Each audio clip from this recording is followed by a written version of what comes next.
Oh yeah, it's Ethan Van Sciver, Comic Artist Pro Secrets, Comicsgate Live. I'm here. I'm here, everyone. Hello. I am not turning the camera on today. And I think you know why. I think some of you know why I'm not putting on the camera. Yes, I am that vain. Yes, I am. I have a zit right on my face.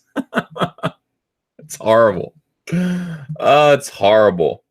I don't know what to do about it. Scrubbed it, We'll see. We'll see if it goes away. Hey everyone. All right, 138 people in here. It's it's Saturday night and I'm feeling all right. Even though nothing is going my way. Absolutely nothing is going my way now. Captain Marvel is succeeding beyond its wildest expectations. Captain Marvel is doing fantastic box office. God darn it. Gosh darn it, everyone. This is going to send the wrong message to these SJWs. This is going to show the wrong message to these people. Hi, Lily Patton. Hello. Hello, Georgius Sousa. Hello, Scanty Demon. Hello, Comics and Illustration Studio 7.62. Hello. Someone thumbed down my stream already. Can you guys get him back? Somebody put a thumbs down on my stream. Can you guys all hit the thumbs up on my stream right now? We got 287 people watching right now. I'd really appreciate it if everyone just hit that thumbs up to counteract that villainous creep who already hit the thumbs down. So some of you can see that I had a very good day today. Despite it all, despite the fact that Captain Marvel is doing great box office, it's doing bonzo box office because, of course it is. I mean, it's an MCU movie. And is this The Last Jedi? Is this movie The Last Jedi for the MCU? I fear so. Not to say that the next movie is going to be punished for it, but I think the movie after that one will be. Everybody wants the conclusion to the Avengers. Except for me. I don't really care. I got to be honest with you. I don't really care. I don't care about the MCU that much. And I've expressed this already. People are like, you're going to go, though, right? You're going to go see. I don't have to ever see Captain Marvel. I don't ever have to see this movie, and I'm going to be just fine. But I am, for the first time, since Mike S. Miller's in here, by the way, I have just watched The Meg. No, I started watching The Meg. I bought it on cable, and I'm going to watch The Meg. That's how behind with movies I truly am. I mean, there are a few movies that I will go out to see opening night. Captain Marvel is not one of them. And the movies that I actually do want to see, it takes me a long time to get around to them. I'm very busy watching stuff about R. Kelly freaking out at Gayle King. Did you guys see that? Did you see R. Kelly freaking out? Losing his mind? Y'all are killing me! Like, Gayle King just sat there like, I don't know, man. That guy's like 7 feet tall. Gayle King, good for her. Like, you're interviewing a guy who's known for abusing women, and it's like he's up there screaming about how his life is over. Y'all are killing him. And she just sat there stoically in her seat and said, Robert, we have to have a conversation. You can't get up here and you can't start freaking out. That's just not the way we do things around here. We're just trying to I want people to hear your side of the story, they say. I want people to hear your side of the story. All right, hold on. I'm going to invite some Comicsgaters in here. This is Comicsgate Live. Let's invite Comicsgate in, and let's invite the new voices within Comicsgate to come in here if I can find them. Where is that? But not tonight. I invite Yellow Flash, and I'm going to yell at him, see if he wants to come in. He might not. Yeah.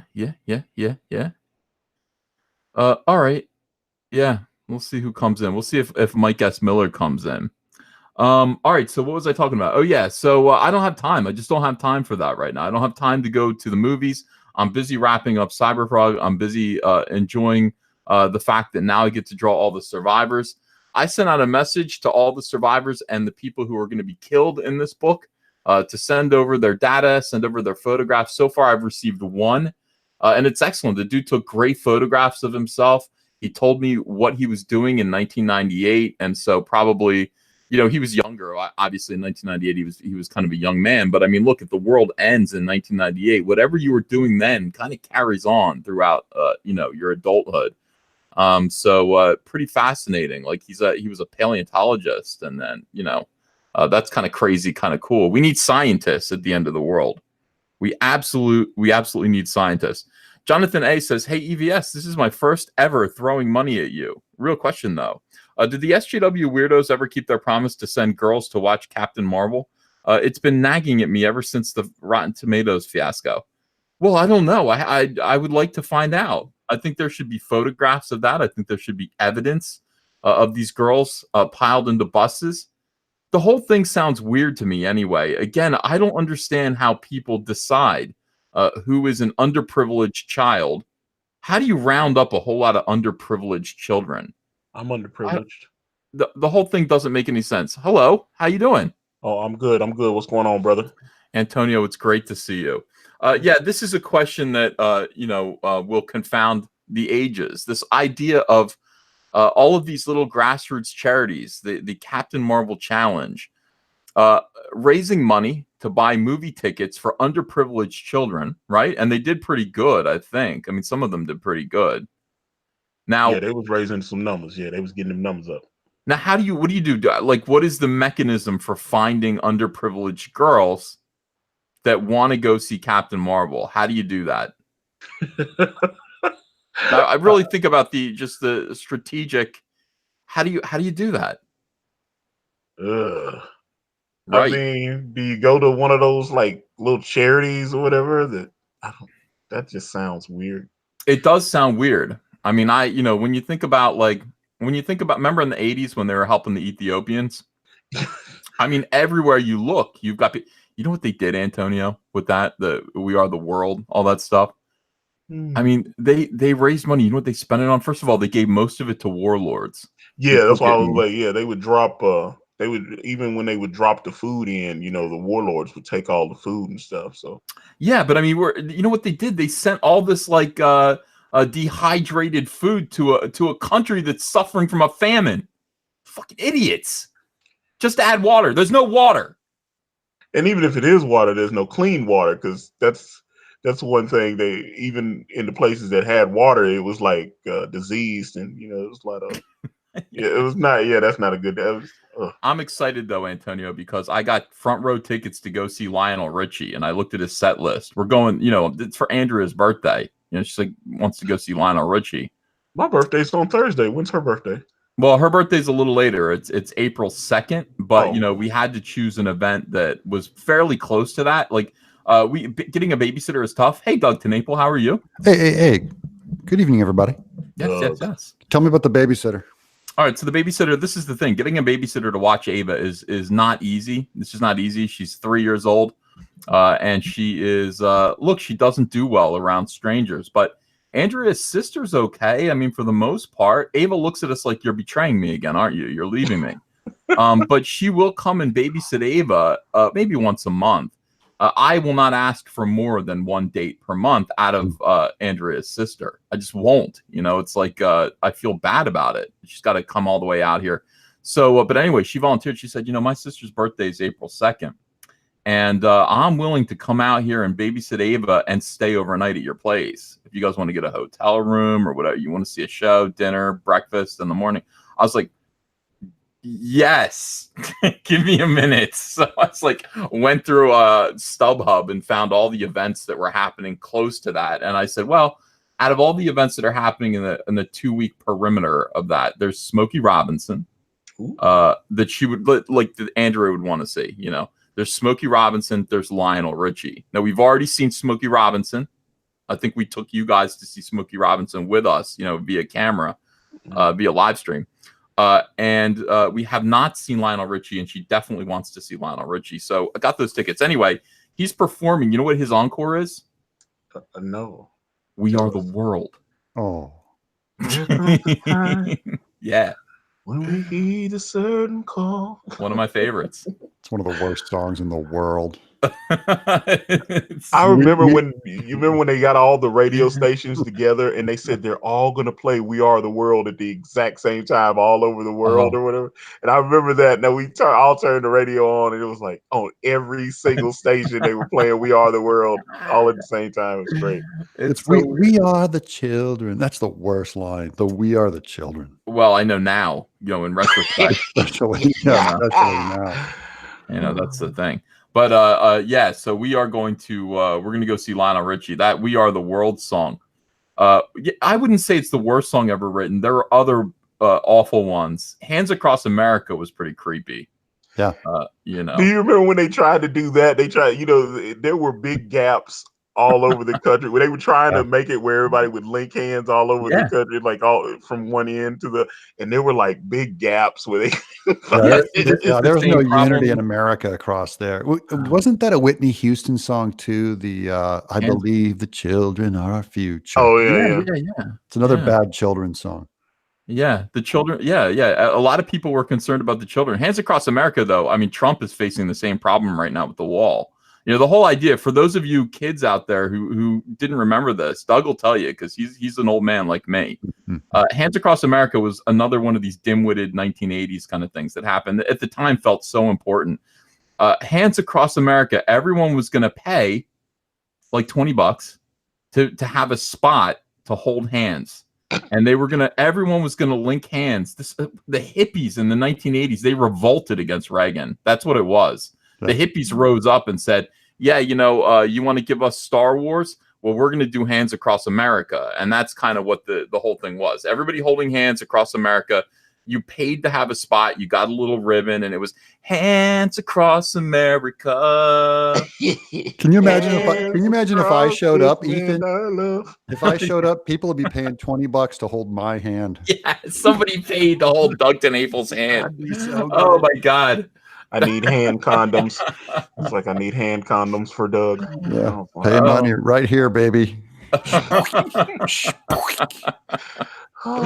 Yeah. So that was the whole thing, and it was all about how united we stand, divided we fall, and all that stuff. But yeah, so Hands Across America. Anyway, that's the whole thing. So I'm going to see Lionel Richie. How did I get on this topic? Tickets, babysitter. No. But Doug, my stream of consciousness leads all over the place. You know, before you know it, I've committed all kinds of acts of what do you call that when you're digression? Yeah, it's like being lost in a cave, Ethan. You just got to follow that string back. Go all the way back down the string. What the hell was I talking about? What was I doing? All right, so here's what I want to talk about tonight.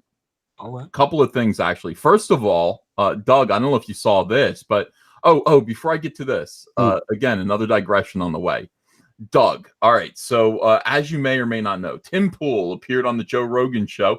And because Tim Pool appeared on the Joe Rogan show, Joe Rogan had Jack from Twitter and some other woman from Twitter. And Tim Pool was like, you are being biased against conservatives in your algorithm.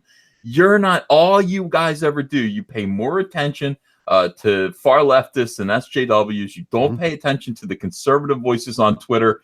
And it's obvious that the bias is there. You are banning people who disagree with transgenderism. It's a religious matter and a scientific matter for most people. I don't understand why Twitter has the balls to support one side of that argument and punish the other one. It doesn't seem like Twitter's place.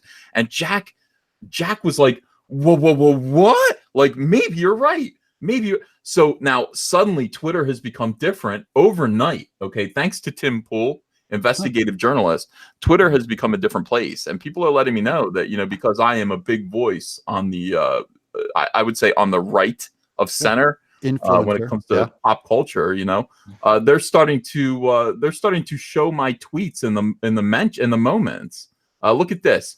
Wow. Imagining Luke Skywalker and a Han Solo reunion, his fans tearing up. So this was a moment. Mark Hamill posted this. Look at this. This is what could have been in 2015 if it wasn't for the heinous actions of Walt Disney and the ridiculous stupidity. And I hate to say it because I don't hate J.J. Abrams. No, I hate Rian Johnson.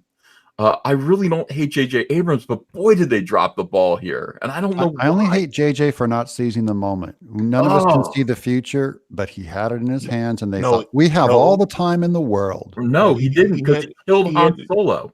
He had to direct a Star Trek movie too, so it was like, I'm going to direct the Star Trek movie, so I will do the Star Wars, and then I'll do Star Trek, and then star this, star that. It's all the same to him. You got it confused, but people say, well, yeah, who could have known that Carrie Fisher would die? Well, none of us could. Well, a few people maybe who were close to her, but none of us could have predicted that it would have happened so suddenly.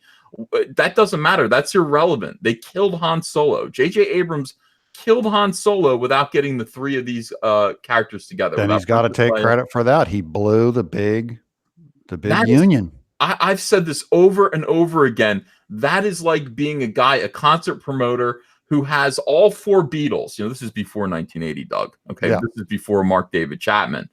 Had all four Beatles willing to do a reunion, and he decided to do some kind of like, I hate to say the word dick tease, but he decided to do that kind of a thing and say, okay, so first we're going to do, so in November of 1980, we're going to have an all Paul McCartney show. And then in December, we're going to have an all Ringo Starr show. And then January 1980, we're going to have an all George Harrison show. And then, March 1980, John Lennon. And then boom, it's going to be April 1980 Beatles reunion concert. Just wait for it. It's going to be huge. And instead of Paul McCartney, we'll replace him just for one show with Lionel Richie. Yeah, it'll be awesome. Everyone will appreciate it. But this is the thing. If you have the Beatles and they're all willing to play together, you got to seize that moment immediately. You cannot goof around. And that's basically, I don't think I'm exaggerating when I'm saying that Luke, Han, and Leia are the Beatles of pop culture. You had them all together, ready to perform together on what was the most expected, anticipated. I mean, people were drooling over The Force Awakens. And they blew it, and they blew it in such a... JJ killed Han. Infuriating. And that moment will never come back. And then Rian Johnson just killed everything else. He destroyed everything else. So JJ killed Han Solo, and I understand Harrison Ford said, look, one more and I'm out. That's why I was like, I thought he asked for it. That's why I was he did. Yeah. He was asking for him to kill him since the first movie. That's true too. Yes. Understood. It doesn't matter. You could have still had this. You should have structured this so that these three could reunite before Han Solo dies a heroic death. He's in the Millennium Falcon with Chewbacca, being chased by TIE fighters, leading the TIE fighters away from the resistance. They're freighters, and I don't know. They all surround him and blow up the Millennium Falcon, and Han Solo and Chewbacca needed to die together. It's ridiculous. I understand that Chewbacca is just a suit. And so the reason to keep him alive is because you can always have Chewbacca in movies because he's immortal virtually. And anybody can play him. Anybody who's tall like Doug could play Chewbacca. Oh, yeah, that'd be so good. I'd play Peter Mayhew at this point. I'd sit in the wheelchair and go around Comic-Con. Yeah, he didn't look too good. I see him on Twitter, and he's, In the Renaissance Festival hat, like that big floppy brown hat. You know what, Ethan, you know what would have been cool is if in that first Abrams movie, if Han died, but like with Luke and Leia with him to say goodbye, because he was always a loner pirate. And then at the end, he has his friends and he doesn't die alone. Oh, that would have been great.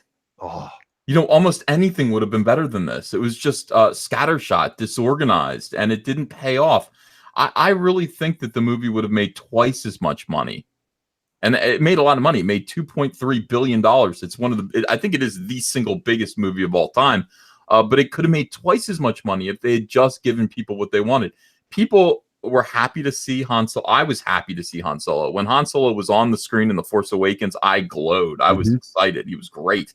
But they didn't. Ultimately, it just left everyone feeling kind of ill and queasy because of the random and pathetic way that he died without ever getting that one moment to just, I don't know, complete the circle or something. So finally, here's the thing. Mark Hamill has had to keep his mouth shut for this new trilogy. He's had to be quiet because he signed a contract, I suppose, or something out of respect.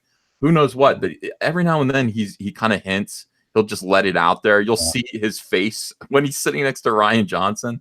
His face becomes like a stone pallor where he's got a 1,000-yard stare. He's just like, oh my God, you've destroyed my entire life. Yeah. Reading the studio cue cards. Yes, this is one of the greatest experiences. Rian Johnson is a genius. Oh God, it's so funny. It's so clear. It was like Trump. It's like Trump in North Korea. I mean, Trump meeting with North Korea.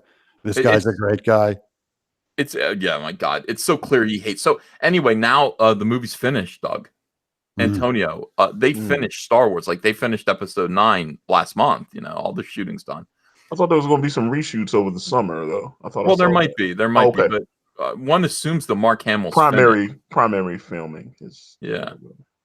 And Mark Hamill's got to be finished because now he's opening his mouth and he is out there blasting. He's out there blasting Disney for what they did to Star Wars and what they did to Luke Skywalker, and it's great. So he tweets this out. He's like, "This is what could have been. You know, here's the reunion that could have, should have been," and everybody kind of melts. Yeah, what a Han Luke reunion might have been like. Now, of course, look, they deserve to see each other again. Isn't that? I mean, that is like F you Disney. You know. Do you care about our feelings? Sad beep. Look, everybody is suddenly realizing. By the way, when you're into Star Wars and you speak on behalf of Star Wars like I do, you see these SJWs come out and you know, they will sort of pounce on you if you say anything like this and tell you that you're wrong and you're stupid and that you're a Nazi. Just because you felt like Han and Luke and Leia should have gotten together, and Disney fundamentally failed Star Wars fans by not making that happen. But when Mark Hamill posted that, everybody has to look at this. Sky Solo, now 70 million people are crying. Everybody is suddenly realizing, yeah, the Fandom Menace is right. Fundamentally, the Fandom Menace has always been right about this. F you all. It is true. Look at this. Oh. I wonder what they have back there. That's what me and Antonio are looking at. Oh, they got chips back. They were happier offset than on. Yeah. They look good. They still look good. How happy they are and bright and glowing and happy. Brother. Where were those characters? Where were they at? You know what this is? I survived the plane crash. You know, like, Paul McCartney, John Lennon.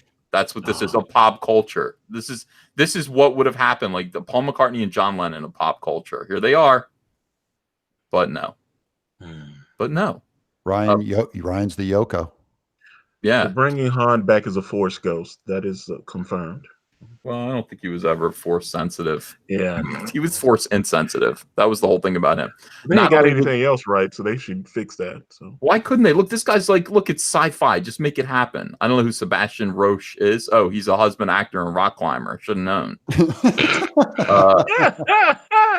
Robot Head says not only was it stolen from the fans, it was stolen from the actors too. Everyone is like, yeah, look at this. Oh yeah. Kiss today, goodbye, and then boom, here comes me. They're actually using me now in the moments because you're up there. I believe I think it was Tim Pool. I think it was Tim Pool that caused this to happen, Doug. I think that Twitter is going to make an effort. Maybe they removed the brick on your account. They just said, okay, we better remove the brick now. The brick that's holding them down. Say it's release it, then you're treated like normal and you pop back up there. Yeah. The secret Twitter brick. And now I'm floating to the surface again. You know, cream always rises to the top. That's what I hear. And I am cream. Ugh. Put that cream on some pie. Put that cream on some pie right now. Yeah, and with this, Luke Skywalker finally strikes down the posers at Disney Lucasfilm for the fraudulent weirdos they truly are. And that is I think it's a reasonable. This is the way I use my Twitter. That is good. Yeah, blunt instrument. Yes. I use my Twitter like a boat oar across the back of someone's head. Well, you know, it's not subtle. You know, the Hemingway of Twitter right here. I think so. I think look how literate that is. You got the emoji on there. You got the fist and the frog and the muscles and the rainbow. All of it. What does this mean? This means, hey, give me a pound. Cyber frog rules. We're strong when we're gay. That's what it means. Like strong and gay is what it means. You know, because Doug, I don't know if you know this, but I am the Lord of the Gays. Yeah, you are. Hail Caesar. Thank you, Nasser. Lord of the Gays. That's what you call me, Gay Lord. I assume that's what you mean. I am a hero to the LGBTQ community. I can tell by how well trimmed your beard is. It's immaculate. Thank you very much. You know, well, okay. So, all right, look, Andrea took to it with scissors a couple days ago. Mm-hmm. She said, let me get your mustache. You know, it's in your mouth. And I said, okay, you know, so she got my, and then she goes, just let me straighten this out. And then she took too much. Yeah. You going to show it? No. Oh, she went way down there. like full I'll on. show it, but you can't laugh at my zit on my face. And Well, I that's saw that in the movie earlier. I saw your zit. Oh yeah. Does it look kind of? Is it kind of Miami Vice with the half shaved beard, like the thin beard? Well, no. It's I don't think my beard is that small. It's all right. I don't care anymore. You know what? Let me see this meaty substance on your. All right, here we go. Oh, you know what? I didn't have my camera set up. Oh, boomer. This is my Elvis mug in the foreground here. Oh, there's me. That's the king of mugs. Oh my gosh, I asked for it for Christmas. Yeah, that's pretty well kept. What's the shirt, man? That's a Rorschach test. Yeah. It's like I spilled some ink when I was working on Cyberfrog. This is, you know what this kind of shirt is? This kind of shirt suggests that I'm a soldier of ink. You know what I mean? Yeah. Like if I were a real soldier, this would be blood, Doug. I see images in it. I see my aunt holding hands with a snake and smoking a cigar. Is that what you said? I thought that would be how your hands look like. By the way, this is also what Mike's desk looks like, and he won't clean it. And I don't know why. All right, so people are wondering about my zit. There it is right there. Is it an underground one? Well, Andrea, by the way, Andrea's into, she has a, she has to do it. Skincare. Yeah. Has a license as a, beautician. Yes. So she's like, hang on. And she just went, and she got a needle and then like lanced it. I got one right here underground a week ago, like a teenager. So I'm right there on the same spot. Underground, I squeezed that thing, it never came out. It just killed me. The kind that are under there and like, they just hurt. Like, yeah. And I'm like, mangle your whole face up. Yeah. Here's the thing. When you get one right here and you pop it, like this is meaty, you know? Yeah. When you get one, like if you get one on your forehead, it's no big deal. But this allows a lot of congestion to happen because there's all this flesh underneath. So I've seen people, I'm gonna vomit. I've seen people on Twitter, not on Twitter, on YouTube, popping zits. They got a whole channel for that. Yeah, I can't do that. They got a whole channel. I even hate the word pimple. It makes me sick. Yeah. Pimple, zit, none of them are good. They're not good words. And you have to crush all that surrounding tissue to put enough pressure against it on the meaty part of the cheek. Is that where you're going? You crush like every cell around it and kill it. When it finally does explode, if you let it grow, like if you let it, there's a lot of pressure. I'm going to throw up. There's a lot of pressure. There are few conversations that you feel it like. Yeah. You got to distract yourself, Ethan. Go grab a big cup of tapioca pudding quick. Oh, they're building an El Chapo tunnel through Ethan's face. Yeah. We got to distract him quick. Get some cottage cheese. No. So anyway, yeah. So the beard, your show. The beard was down to here, dog. You know what I mean? You can't do that. Why? It just looks, when it's this well combed, it just doesn't look like a real beard. It's too immaculate. That's what I mean by Lord of the Gays. It's too. If you mean right now it's Lord of the Gays. Yeah, even now you got to mess it up a little more than that. You got to let it. Actually comb it, Doug. Yeah, don't do that. You got to let it get out there. Why? Because a natural wiry is like what a guy, you've been out in the woods. You had to grow this beard. Doug, that's soy. That's like a RuPaul beard. What's that? Doug is soy. Well, yeah. I mean, look at I look like Sprocket with my black sweater. You do. I like your turtleneck. Yeah, you look good. German expressionism, and I'm black and white for German Expressionist Day. German Expressionist. Yeah, you look a little like Sinead O'Connor, like right now. Sinead O'Connor was in New Jersey last year, like crying in a hotel room for help. And I was really gonna go, like, I don't know if she's okay. I hope she's okay now, but she was all over Twitter. Talking about how she was super depressed and she's in a motel room and she gave everybody the address of where she was and she was feeling down about money and her career and everything. I was going to drive up there to go be with Sinead O'Connor. You should have walked. Oh, that would have been hilarious. I would have made a good video. Nothing compares to you. You should just start singing that to her. It's been 7 hours and I'm gonna start crying. You were gonna throw up earlier. I'm gonna start crying. You start singing that song. We're singing a lot today. So yeah, I wanted to go knock on her door and be like, Sinead, it's Ethan. She goes, yeah, I follow you on Twitter. They're letting all your hilarious. tweets get up on the Twitter search now. Yeah. She'd be like, I caught you in the moments about Mark Hamill and Harrison Ford, and that was really deep, Ethan. Great work. And I'd be like, well, let me in. Do we need to talk? Sinead, I went to see you in 1990 in Philadelphia at the Mann Music Center, and I'll never forget it.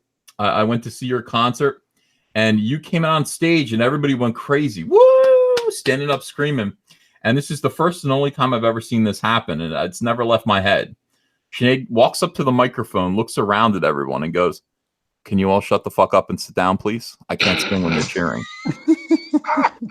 And she said this to like in Philadelphia, and everyone dropped, like everyone went, and we all looked at each other like, is she kidding? And then we're like, no, this is a bald Irish former nun. She's not kidding. Like, she doesn't joke. Like, crickets stopped chirping around the world. Right. And we all went, oh, we're meant to sit down and enjoy the show if we can, if we're allowed to. We have to find a new way to enjoy the show. And I always thought, someday I'm going to do that. Yeah. Someday I'm going to do that. Maybe now, maybe on YouTube. Maybe I just want to come out on my microphone and just tell everybody to shut up. Just if one of us starts laughing at one of your jokes, just do the total mind F and you just go, hey, knock it off. I'm not freaking laughing right now. So knock it quiet, everybody, right now. That's awkward when people do that. No, I've seen it. There's nothing funny about this, Doug. People died. When people died, it's not funny. I'll kick you off, man. Yeah. You ever had that with the friends? You're all joking, and suddenly one guy just goes all, I'm not kidding, man. Prince was awesome, and I will throw down on you right now. There has to be some shame involved. You have to shame people. Like, how dare you? Like, I'm here to sing, and you guys, what are you doing here? You guys are making noise. I came here to sing, and you guys are stopping me from doing my job. It was the weirdest concert I've ever been to. So I would knock on her motel room door and just say, now it's my turn to tell you. I've seen your Twitter. Shut up. Sit down. I'm here to talk to you and help you. I mean, that would be honestly, I think that would make a pretty good YouTube show. I could do it. I know. I would like Sinead O'Connor to come. I'd bring her home. Andrew would be like, "What's this?" I'd be like, "This is Sinead O'Connor." We're gonna get her to babysit tonight. we're having that's safe. You want to watch a 3-year-old Sinead O'Connor? I know you're not feeling well. Well, we have a guest room. We have a guest room upstairs, and a pop star, a one-hit wonder from the 1990s, is going to be staying with us for a little while, honey. I hope there's no problem. And Andrew would make the bed and make sure that she had dinner and stuff. It'd be nice. Well, it would be like an old lady now, right? She looks like an old bag lady. I haven't seen her, but I mean, I'm sure her new album is good. New. I guess it's 2 years old now. But I got her new album. I think it's called like "The Wolf Is at the Door" or something like that. It's like depressing title. Yeah. But it's good. It is pretty good. I still like Sinead O'Connor, I guess. Do you think it's her art form that depresses her though? Like if she wrote happy songs, would she be a happier person? Would she not be tweeting to everybody, "Come save me"? I don't hear that creative types are like depressed and stuff though. Let me read you some Sinead O'Connor lyrics. All right. And then we'll decide together if she really writes depressing songs or not. Maybe she does need to cheer up. Okay. I'll share this so people can read along. Some people are going to think I'm kidding about it. I'm not kidding at all. And I respect poetry. I did a poetry reading of Jules. A lot of pop star poetry, passes these eyes and goes straight into my cerebellum. And I think about it, and then it goes down right into my heart. Okay? And then it comes out my mouth to you guys. So that's how I process the poetry of real good pop stars like Jewel. Jewel was good. My complaint is that she, in one of her poems, she rhymed the word nipple with cripple. You can't do that. Yeah. I found that weird. Like I've tried to think of a few different ways that, those two words, nipple and cripple, could work in context together. And I couldn't think of any, but maybe you can. All right. So, Antonio, I want you to close your eyes. Nasser, close your eyes. Doug, I'm going to read you these lyrics. Okay. Okay. You ready? Yeah. This song is called "Black Boys on Mopeds." Okay. This is a Sinead O'Connor song. It's on her album. This song comes pretty much right after Nothing Compares to the number 2 and then the letter U. Margaret Thatcher on TV, shocked by the deaths that took place in Beijing. It seems strange that she should be offended. The same orders are given by her. I've said this before now.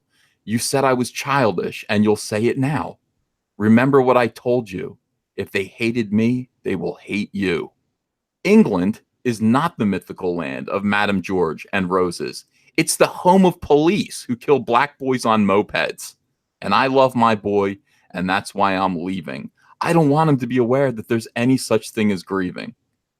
Doug, at what point would you put the drum solo in? Let me know. Boy, right at the first line. That's terrible. Guitar. She sings so much better than how she writes. Go ahead. Give me. Okay, all right. So I would put the drum solo here.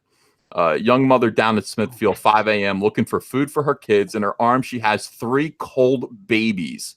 And the first word they learned was, please. These are dangerous days.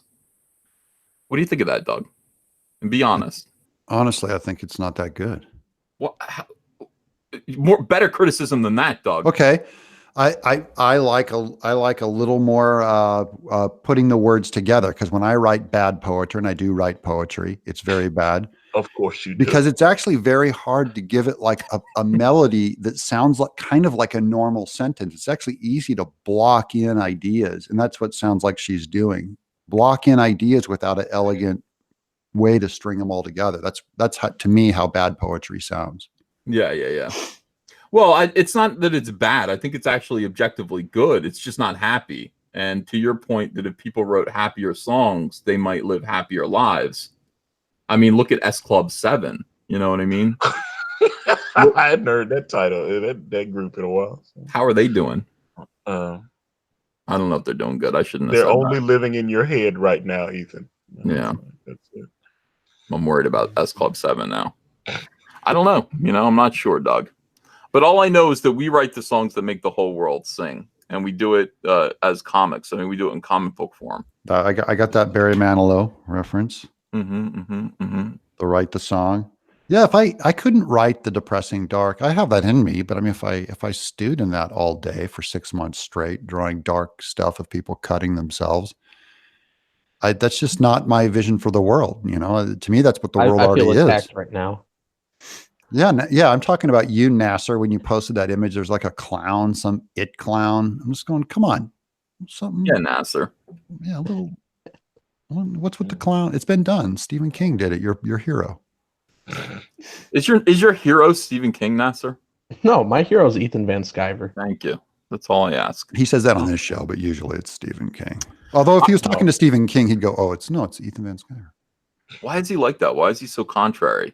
Why can't he give love to the person that he actually feels love for? Why does it have to be a show? Because you're 17 years old, right, Nasser? I'm 21. Oh, dang. Then grow up. All the time I thought you were 17. Yeah. Man, I was going to do a whole thing tonight, and I don't want to. I was in a bad mood because I watched this guy's video. His name is Jules Chan's TV Corner. He's got a YouTube channel, and I don't know how many subscribers he has. Let me look real quick. This is going to depress you. It's probably 8 million. You're going to be like, no, he hides his subscribers. He hides the number of subscribers he has. So I don't actually know how many he has. He's only got 69 views on this video he put up yesterday. And I watched it. Well, the reason why I watched it is I saw it on Kiwi Farms. These guys are all over they're a bunch of like anti-comicsgaters who now have YouTube channels. Yeah. And I guess Kiwi Farms, they find them and they kind of comment on them. And I went, and this one's like, yeah, he's kind of busting on EVS here a little bit, but just a little bit. And I went, I'm going to go see what he has to say. And so I open it up and I look at it. This guy's obsessed with me and Zach. Yeah. They all are, Ethan. They all are. Well, what do we do? Do I argue his points because his points are stupid? His video is called "Stop Burying Your Gays." Do you want to watch some of this and see what Anti-Comicsgate has to say, or do we ignore them? Ignore them. If it's good for your show, I say play it. If it's just going to be a car wreck's good for your show too. But. Yeah, I don't mind a car wreck. Then we can roast it. No? Well, yeah, the thing about it is that I keep saying over and over again, and at this point, like they have no self-awareness. Like Anti-Comicsgate has no self-awareness. I keep saying that these people think they invade popular, successful franchises, platforms, and then they just use them. They get in there and they think that they have the right to use them to just espouse their own propaganda. That's what it's for. That's what the MCU is for. Why there are 10 years of movies, successful movies that took a while to reach, mainstream audiences and really click to the point where now it's like a multi-billion dollar franchise, these MCU movies. And then SJWs come in and just go, all right, now's the time for Captain Marvel. It's like now that it's already been built up, you'll notice that like the first MCU movie was not Captain Marvel. The first MCU movie was Iron Man, and good, strong men like Robert Downey Jr. and Chris Hemsworth had to start out with small paychecks, $500,000 for Iron Man #1, Chris Hemsworth with Thor. Sir, can I have $150,000 for an entire major motion picture? Yes, and that's all you can have for Thor. That barely covered his steroids. Oh, If you think of that bill. That's at least 150 grand going into that, juicing that guy. But those guys, they worked hard and they produced a lot of great movies. And now, of course, all of them are household names. And everyone loves the Avengers. Everyone loves these MCU movies. And now is the time. Now that these guys have given their lives to this cause. Now that somebody like Mark Hamill has given his life for Star Wars, to build it up, to make it something, to create a character that people can admire and look up to. And George Lucas creates a whole world. And then SJWs come in and just go, okay, now it's our turn to use it, to squat all over it, and to basically just use it to promote social justice. Yeah. Right. They cucked the whole MCU. Yeah. Yes. So well, I mean, perhaps they did. Well, I haven't seen the movie yet, but Captain Marvel is going to make $150 million, maybe even more, maybe $180 million this weekend.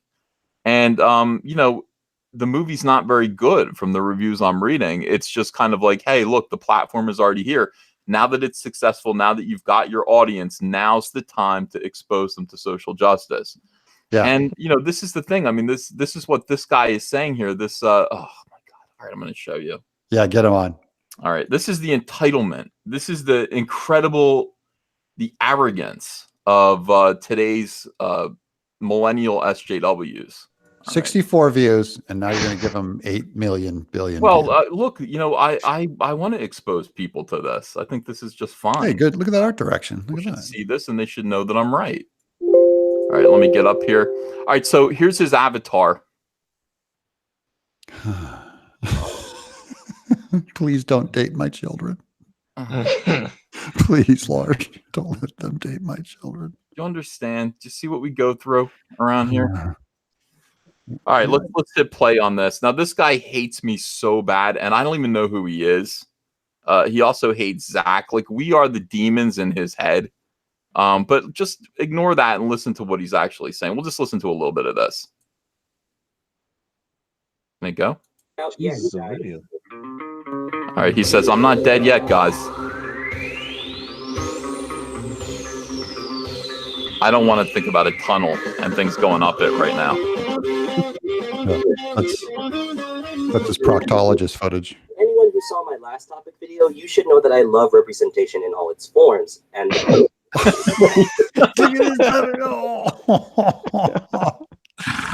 no, Ethan, no. I love representation in all its forms.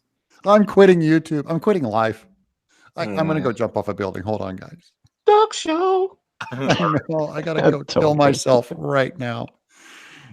Oh, no. Ethan, this kid, one day you're going to be in a convalescent hospital, and you're going to have tubes and wires all hooked up to you. And this kid is going to be the orderly, the guy who gets the job as your nurse. And he's going to look right and look left. No one's looking. Doug, don't say that. Yeah, no one's looking. He's going to say, Ethan. No. Yeah. Now's my chance to get revenge on you. Yeah. You should have. And you've lost your voice. You can't say anything. You can't talk. You're just like staring out of your little veggie body. Oh no. He goes, Ethan, I'm going to keep you alive for as long as possible. That's the opposite of what I thought you were going to say. He pulls out his little tray. Yeah. This is going to take a long time. Oh no. Yeah. Ethan Van Skyver. Ethan Van Skyver. No. I'm going to give you a mortal wound. Doug, this is terrifying. It is.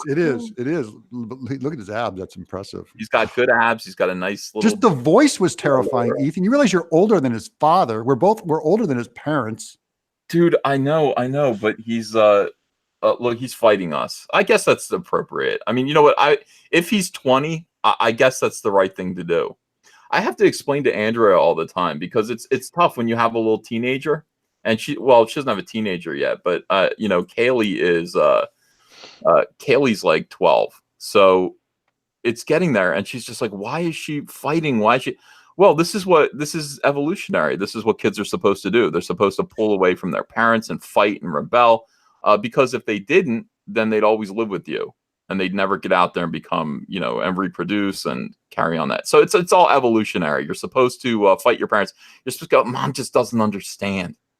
Dad just doesn't understand me. They're so stupid. This guy's punishment is to walk around in this body. That's his punishment, is to walk around in his life. Yeah. Well, this guy rebelling against me, I guess, is almost kind of parental. It is. Assuming he's a kid. I hope he's a kid. I hope he's not a full-grown adult.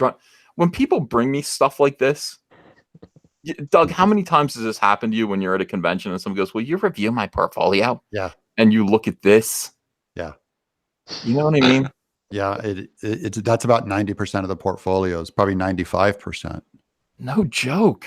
I feel awful too, because you give them constructive criticism. Whatever. One girl, I've made the kid cry, the girl cry. I was just like, oh, why do I do this? Yeah. People are yelling at me to fix my mic. Hold on a second. Comics Exposed, thanks for $10. Ethan, fix your mic. Use it like Doug uses his. Talk into the side of it. Also, enough Captain Marvel, Shazam, and Endgame. You need to talk about Brightburn. That looks awesome. Really want to see it. What's Brightburn? It's like some Superman kind of like if Superman was horror kind of a movie. Oh yeah, that's the James Gunn horror movie, right? Oh, it is. Yeah. Oh, it's James Gunn. Yeah, he's doing like a horror Superman. What if Superman came and it was dark and scary? In his big comeback. Wow. Well, sounds pretty weird. Yeah, that's weird. Sounds good. Weird. Looks like a good horror movie. I don't know. I don't know if he's ready to come back yet. I'd rather have James Gunn being president of the United States than have to watch this kid's YouTube channel right now. All right, here we go. Ready? Oh my gosh. Let's do it. Positive being the operative word. Positive. I love seeing female leads and female dominant casts. I love seeing racially diverse casts. I love seeing handy-capable people. I love seeing I love seeing fans who are part of these demographics smile and enjoy the representation they're craving for. I love seeing Nazis and bigots lose their shit. And even so, I love I haven't yet lost my shit. Not once, Doug. Oh no. Do you understand? Do you see what we're up against? You do fit right in with that string of images he just showed, though. That's diversity right there. Look at your picture right there. Look, that's Caesar. Why am I so oily in that picture? I know you belong on a salad dressing bottle with that. Yeah. You need the ring of laurels. It's like 2 cheeseburgers in. Working hard. No, guys, I'm sweating because I'm working hard. I'm working hard. All right. This guy's the problem with everything was perfect. All those cosplayers and the diverse TV shows, everything was perfect. And then this guy. Well, yeah, like, you have the Power Rangers here. He loves that. He loves seeing diversity. Look at his pose. Look at him in the lower right hand. He loves it. Oh no! If this was my son, I'd shoot myself. Doug, you don't want to say that. I dude. would. I drive my car off a. I don't care. He couldn't though, because Doug, he's not going to reproduce. This man hates his father. This man hates his father. I'll tell you that much. This is my I'm with same Doug thing on with this. furries and bronies. No guy talks that way, acts that way, looks that way, says these things unless he hates his father's guts. 1,000%, Doug. Right? Is that what I am? Am I kind of a father figure? You're the father. Yeah, you and Richard are the most fatherly, on the show. I'm just glad you're first tier, so you get all this heat. And Bryce and I are back here, second, third tier. Yeah. Fourth I'm tier. fourth tier. What are you talking Yeah, about? we get to be invisible. You take all this heat. Get in there. Yeah. I need Ethan to play father figure. So this is all like, so all of this is to get back at me. Like he's like, I just like to see Nazis and bigots lose their shit. Yeah, you're his placebo dad because his dad already hanged himself. Oh, jeez. You're placebo dad. You're stand-in dad. Oh, Doug. All right, let me keep going with this just for a little while longer. I listened to about like 10 minutes of it and went, okay, I got it. I got that. This goes on for 30 minutes. Yeah, I saw that. I was like, dude. Yeah, feel free to watch it if you want to, the whole thing. But all right, so let me see me lose my shit. Hold on. I love seeing LGBT couples in my comics. I love seeing fans who are part of these demographics smile and enjoy the representation they've been craving for years. I love seeing Nazis and bigots lose their shit, and even more so, I love laughing at their own expense. Yeah. I love laughing at their own expense. I like laughing at Ethan too. Yeah. Well, laughing at my expense. All right. Well, it's fine. While other demographics have been getting a lot more traction in their representation department, LGBT representation isn't doing as well as people think it is. Remember? Really? It's wall to wall, man. That's odd. Like, I think that LGBT representation is pretty good right now. Yeah, look at the pink Dalek over there on the left. It's represented. What is this supposed to be? Like, why are these Daleks? Why does he show the Daleks here? Are they gay? Like, why? It's rainbow Dalek. Yeah, definitely butt plug. Oh, because it's rainbow. Because it's rainbow. It's a butt plug. Yeah. All right. I didn't even hear that. I don't even want to know. Yeah. All right. So let's all right. But he's 100% right. Guys, just because you appreciate something does not mean you're not going to criticize it. Basically, me and all of geek culture. Gay representation does a lot of very important things. It sells myths targeted at gay people by showing they're just like everybody else, that gay relationships are functionally identical to straight relationships, and that gay relationships are not entirely sexual. So you don't have to worry about putting them in your kids' shows, moron. Why are you calling people moron? For a lack of gay representation, he certainly is coming up with a lot of imagery. That's the thing. Like, if you're saying there isn't any gay representation in comics or TV, and you're able to just fast blast me with a bunch of pretty much gay representation, I have to say, I'm not convinced. There seems to be some. Is there not enough? I don't know. I guess it's a matter of opinion. Also, this representation satisfies audiences that have been starving for content. But while show creators and studios have been making strides, use that. Did you see that? Oh, it's the cow arts. That is strides. This is making strides. All right, hold on. I see me again. Revolutionary and a great step forward. But then they turn out something like LeFou, Mitch Downey, Korasami, or gay characters put through Hell's meat grinder. Studios and creators, by and large, also seem to be too scared to appear controversial and piss off conservative fucksticks, which highlights how powerful they are. Not to mention the likelihood.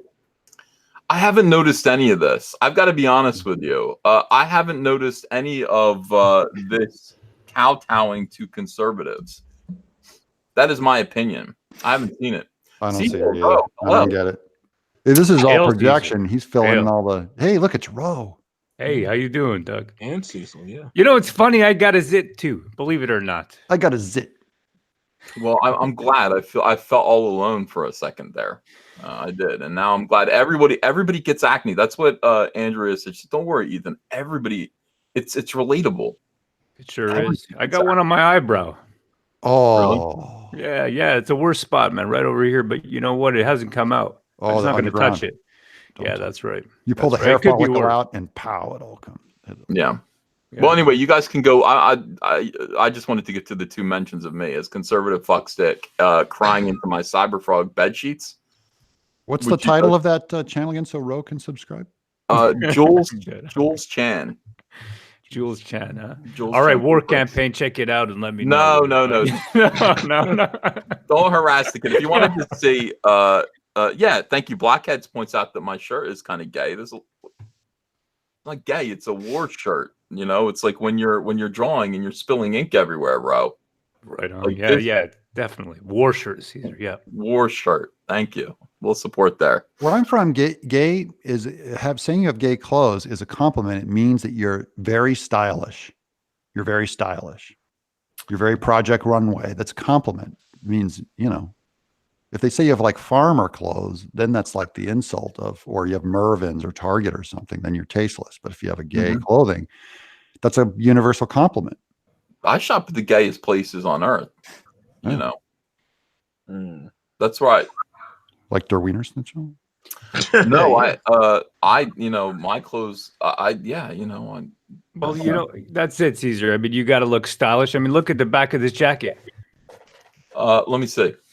Yeah, right there. It's got a big gold dragon. That's bird. nice, dude. I would buy that for myself. That's what I I mean. like on the front there. Yeah, on the back. I would, if I saw that, I'd buy it. You know. There we go. So it's all the same. So anyway, hi Cecil. Hello. Hello. All right. So here's the thing. Now, with regards to Jules Chan and this SJW idea that all entertainment exists to basically please him with representation that makes him happy and makes conservatives lose their shit. Jules, you're going to have to grow up at some point and realize that this is just meant to entertain people.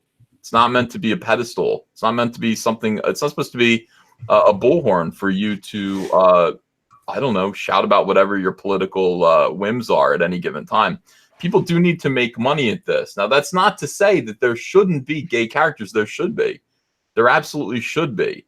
But they should be well drawn, well thought out, and carefully realized characters, fully realized characters, wherein the character and all of that comes before just the idea of just having a gay character. And that's the problem with SJWs. SJWs get into these entertainment, mediums, and they just kind of say, well, we need a gay character. So let's create a gay character. We need a Muslim character. Let's create a Muslim character. You know, and then they sort of work backwards, and you end up with something that sucks.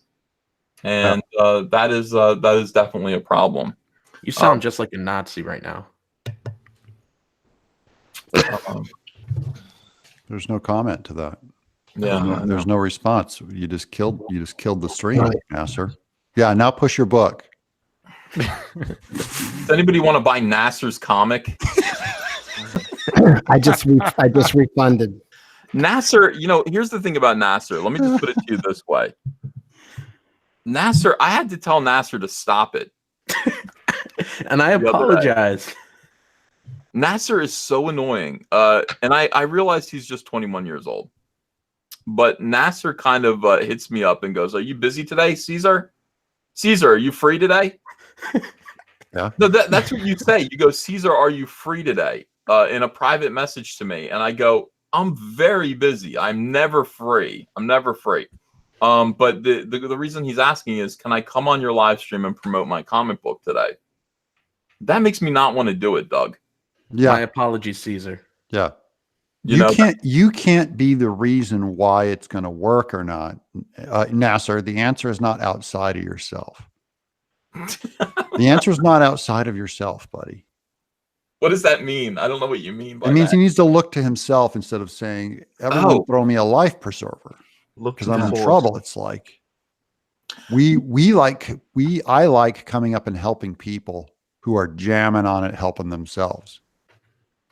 Are the guys I like to help. And I'm definitely, I owe you a show, Nasser. I told you burned you the other day, and I got to get you back on my show. Why did you burn Nasser? What I happened? just accidentally didn't invite him on the show the other night, and I already told him, I'm like, yeah, I'm going to get you on the show. I'm going to get you on the show. It was supposed to happen today, and then it's supposed to be tomorrow. So I got to get him on. Definitely committed to pushing his book. See, this Thanks, is the Doug. thing about Doug TenNapel. Doug TenNapel had a vision, And Doug Tenaple, by the way, Doug's YouTube channel is almost to 10,000 subscribers right now.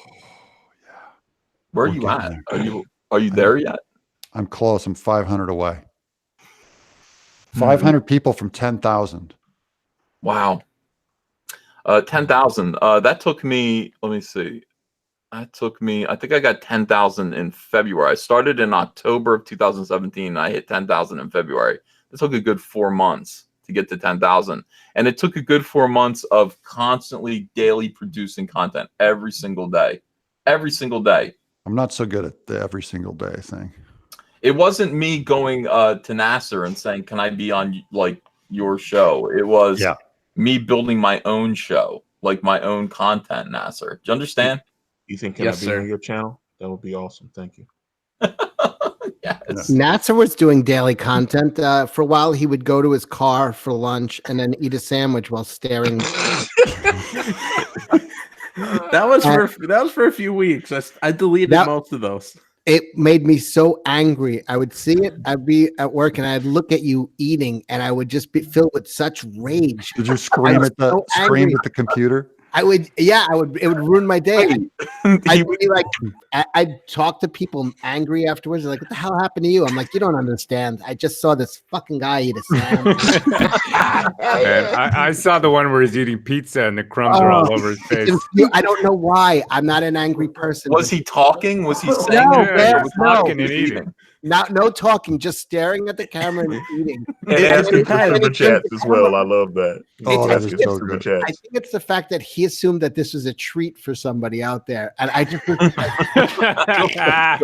I think he's doing performance art. I think I have to salute Nasser for that. Like, as annoying as that is, Nasser is a pill, but he's a performance artist pill. Like, he's out there. Remember when he spent the entire time that Doug and Mike S. Miller were fighting? Yeah. He just squeaked his chair with a big stupid grin on his face. Yeah. And he knew what he was doing. Like, he added extra. Here's the thing. Like, this is what Nasser did on that. That show was so epic. I could watch. I'm going to watch that again tonight. That was a pinnacle. That was a pinnacle show. It was a good show. It was a singularity. Oh, Doug, your follow-up show is pretty damn good where you curse the audience. Yeah. It all has to go together. It all has to go together. You called us SJWs. I remember. That's right. Yes, That's right. Yes. That's right. So Doug was sitting there. First of all, Mommy and Daddy were fighting. Like, Doug came after Mike. Okay. And Mike made Mike cry. And what happened was, Doug was saying, I remember what it was. Doug was basically saying to Mike, who was broken, impoverished, that like if he was a good Christian, he should donate some money to this other Christian guy. Yeah. To the Will Kerrigan guy or whatever his name was. Yeah. Mike finally lost his shit and said, God damn it, Doug, I don't have the money. And he's right there in front of his kids. He has the big iron rule of not cussing in front of his kids. Right. That not just not cursing, using it was taking the Lord's name in vain in front of his kids. Yeah, he said G-O-D. He said G-D, damn it. And it wasn't the damn it part that was a problem. It was the G-D part that was a problem. And Mike began to cry. And he turned off his camera. And Doug, I can't remember. The whole time this was happening, everybody was horrified but fascinated. Yeah. And Nasser, through the whole thing, he added to the unbearable tension. Like, he made it even worse by squeaking his chair deliberately into his microphone with a dumb look on his face. And every now and then, like, people were trying to, like, he made the tension even worse. Like, you're already tense. Picture yourself tense and then having to hear like this, like squeaking noises. It was downright Hitchcockian. It was dreadful. Nasser's been on my show at least 10 times. Every time he comes on, he greets my fellow guests with, "Hey, bigots." Are you serious? Serious. It's a joke. Why you do it too. Here? No, I don't. Doug would never do that. Doug doesn't. I have never done that. Christian. You came on my show. Hey, bigots. Yeah. Fraud79 says, I feel violated just watching him eat. So if that adds any context to what Cecil is saying. But still, we're kind of longing for the squeaky chair days now that he talks more, right? Mm-hmm. Kind of longing for the squeaky chair. It's like going to the worst zoo in the world during feeding time. Oh, my God. Yeah. People want to know where they can watch that video. Just look up Doug Tenaple versus Mike S. Miller. You'll find it right away. By the way, I got to ask a bit of advice. I have somebody sent me a bottle of whiskey in my P.O. box. I'm about to crack it open. Would you eat or drink anything that was sent? I would. Here's the thing, like, this is a tricky question, and it involves some hurt feelings. But sometimes people. This is like, yeah. Go ahead. All right, so people would bring me baked goods at conventions. I made these for you, like pies. No, I wouldn't do that. I wouldn't. Cupcakes, cookies. I made these for you with my own hands. As long as Doug didn't make them, you're good. I don't know about that. You don't know if they have the same thing like Doug. No, I would not eat baked goods. But this is kind of like a small batch whiskey. It says on it, it's written on the outside of the bottle, barrel 1, bottle number 97. Oh, you got to drink every drop of that. Are you crazy? It's a Tennessee Trimble. I mean, this is totally a small company because the labels were put on by hand and they're kind of crooked. Alcohol kills everything. All the little white powder they could inject in that thing. Alcohol kills it all. All right, it's sold. And he sent a beautiful piece of art too. So, dude, absolutely. If it's alcohol, go ahead. I would say, although not if it's like moonshine, like handmade moonshine in a milk jug. You know what I mean? Like they come and it's like it's probably PP. Right. You know. I drank some stuff like that, and I couldn't walk for a couple of days. I was in Himalayas, so I couldn't. Yeah, literally, my legs wouldn't work. So be careful with moonshine. I don't know what you're drinking, but go ahead. I mean, I don't know what I'm drinking either. I know what it says under the bottle, though. Open it up, Cecil. Let's see it. Anyways, what do you have to lose, brother? And I got a beautiful wrestling mask, but it's one with the nose cut out and makes my nose look gigantic. So. Put that on your. They rub that mouth all over their crotch. Nice. It was sent by Jesse Miller and Team Blue. They sent me a beautiful.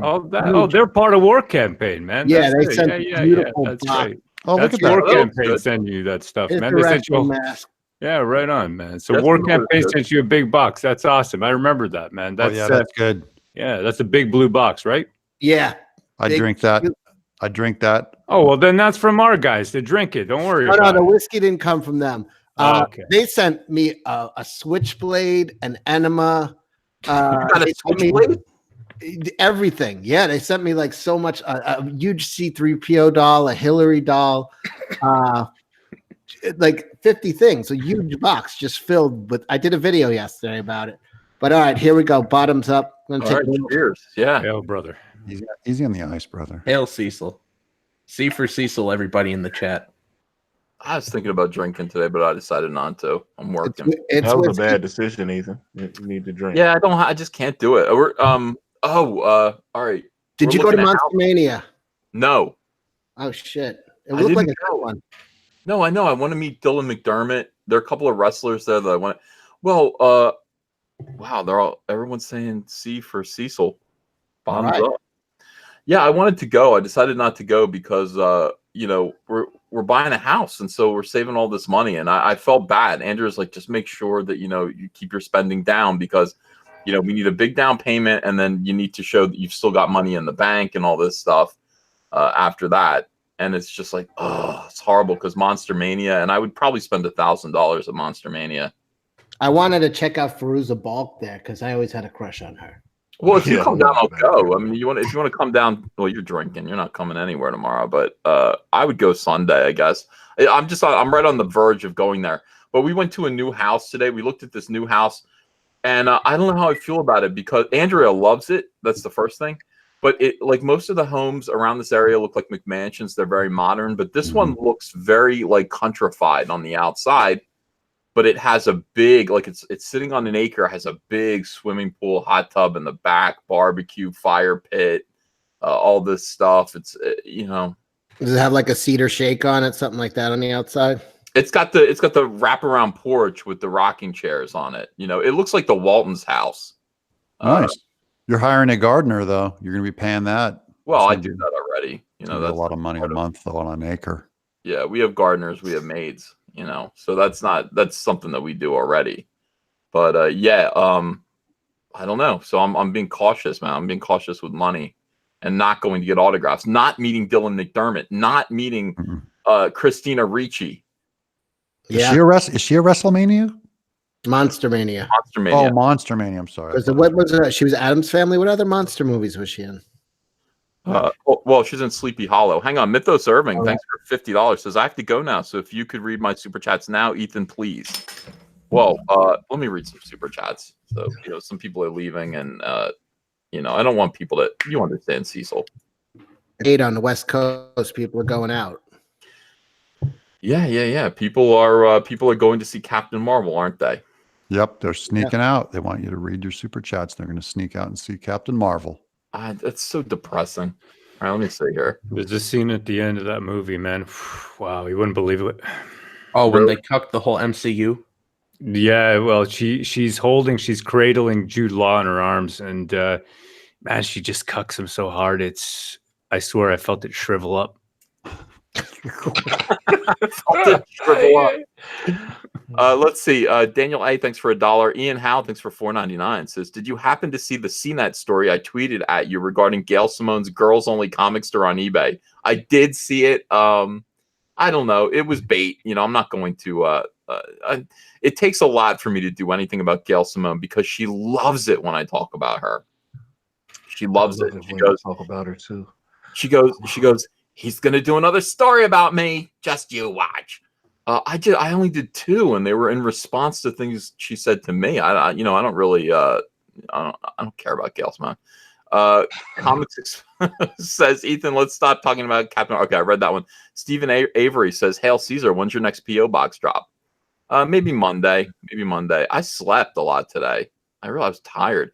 Jonathan A says, hey, Ethan, this is my first ever throwing money at you. Oh, I read that one. Arthur Brown, the Uncanny Kodiak, says, invite me. I'm the epic Uncanny Kodiak. Do you guys know Arthur Brown, the Uncanny Kodiak? Little bit, but not much. He's not War Campaign or anything, Ro? I mean, This is Mr. Kodiak. Is that his name? The Uncanny Kodiak.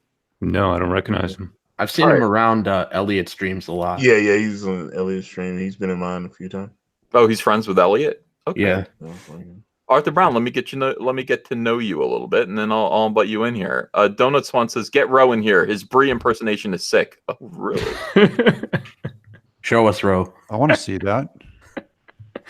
All right. Well, she says this line to Jude Law, and it's kind of sick. It's really soy. So prepare yourselves. I'm sending you the message.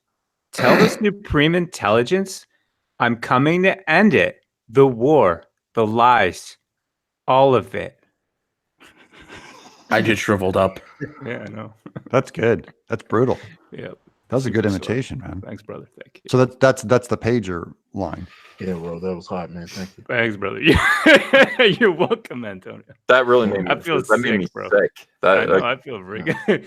And then Jude Law looks at her and he's like, that makes me actually want to go see the movie now. No. I'm telling you, Bro, man. go ahead. Ro's a better trailer than the trailer. And I bet Ro will smile. I need a meme with Ro dressed up like Captain Marvel. I need that. I'll do that for you, Antonio. Yeah, that's hot. What does Jude Law say? No, he just says, you can't do this. I'm soy. You go, girl. You can't do this. No, I wear the pants. I can do whatever I want. Okay, I just canceled Trixie Kane, and I used the money to buy tickets for tomorrow's show. Thank you, Ro. Wait, what? Cecil, come on. Oh. I'll wait for the Trixie Kane movie. Boba Vasquez says, I'll make it very simple and clear. Captain Marvel is really worth a watch. Sincerely, an NPC. Yeah, that was a thing, by the way. I don't know if you guys saw this, but a bunch of reviews, the same review that opens up with I'll make it very simple and clear, got spammed all over Rotten Tomatoes and all over all the review sites for Captain Marvel. Positive reviews, and brought up the Rotten Tomatoes score from 31% want to see to 52% want to see. It was very creepy. They were deliberately removing, they removed 54,000 responses, reviews. Yeah. My show documents that. It has the 54,000 on my show in the morning when I hit it, and then they vanished by later in the day. And they said these were left over from the blah blah. They gave their lame excuse for how they were left over from the people who didn't want to see it. But this goes back to the old, the mistakes never go the other way. right? The mistakes always go one way. Seems that way, right? That's how you know if this is jive. The mistakes. Oh, oops, we got rid of those. It would never be that they were scoring it too high and liking it too much, and we corrected it and it dive bombed. It's never that. The reason why I think is, I thought about this today. I'm just like, well, they're getting a big opener. I mean, big opening weekend. Yeah, they wanted to, but again, opening weekend is one thing. It's always that second week drop off, and so like all of the bad reviews, I guess that's a big problem for them right now. Yeah. Yellow Flash predicted it would do over 100 million opening weekend and that it would get a 50%, it would level out to a 50% Rotten Tomatoes score. So this isn't news. It is the Last Jedi, I believe. This is my theory. I think it's the Last Jedi. The shot that started the decline and before Endgame. Mm-hmm. starts crashing and the universe kind of falls apart and people just lose interest in it. Yeah. We're gonna have to watch this closely. I see the thing about The Last Jedi, is that it did half the box office of The Force Awakens. And people initially were very excited to go see it. It's a Star Wars movie. You have to go see it. But the consequences of social justice is that movie did half of the box office, still over $1 billion. And then Solo is where, Star Wars fans really paid Lucasfilm back for that. We'll see how Star Wars Episode 9 does. I think Episode 9 is going to be pretty big. The Spider-Man movie might be the one they take it out on. It's weird. It's like it couldn't be Endgame because people do want to see Endgame, but there's a movie Spider-Man too. Yeah. I'm not really sure. Maybe they get away with it. I'm not, but they will. And you know what? There's enough people out there to go around to buy this stuff. People love this stuff. I don't care how popular it is. You think there's enough people out there to make social justice warrior movies and comics work? I mean, well, in the comics industry, it's proven to be not that way. It'll take a while, but it's going to be. Listen, when you break down Star Wars, there were only 6 movies. No matter how popular it was, there's 21 movies now. Marvel has a much stronger base of you. It's got to be a bigger base than Star Wars.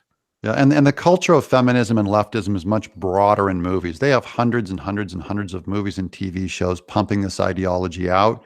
Comics have much less, and it's the same thing with games. Doesn't have as many outlets, so it's more noticeable when they try and turn that Queen Mary around of taking all these kind of manly game players and saying we're going to try to send out Battlefield 5 on you, and have a female saving everybody in World War II. And they backlash, but they have so many fire hoses on culture that eventually they will re-sculpt and re-socialize the audience. That's what they believe in. That's why they go for these centers of power, like entertainment and academia. They go for the centers of power and Rotten Tomatoes and turn it. They try and put a spell on everybody. That's what they believe it's there for. They don't believe movies are there to make great art. They don't believe fine art's there for that, or music is there for that. They believe it's there to push an ideology. Mm-hmm. Is you're fatalistic right now, Doug? Is it possible you're fatalistic because you're not feeling well? I mean, really, you look like you remind me of what's his name, man? Steve Jobs right now. Oh, am I on the tail end of Steve Jobs right now? Honestly, I wish I had his stock options. I wanted the stock options as well. No, I feel good. The Band-Aid this is skin cancer, but no, I've never been happier. Never felt better. Maybe it's the black and white. You lost weight. You lost too much weight, I think. Is that a turtleneck too?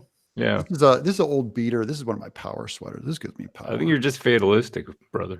You think so? By the way, I just invited Michael Landon in. Michael Andon, not Michael Landon. Oh, dang. I was going to say, he's still alive? No, he's not. He's on the highway to heaven. But Michael Andon, I just sent you the link, man. Pop in here. I've been wanting to have you in here for a little while since that whole thing went down. And I just saw him. He just called Avengers Bell End Game. And I went, all right, you're coming in here, dude.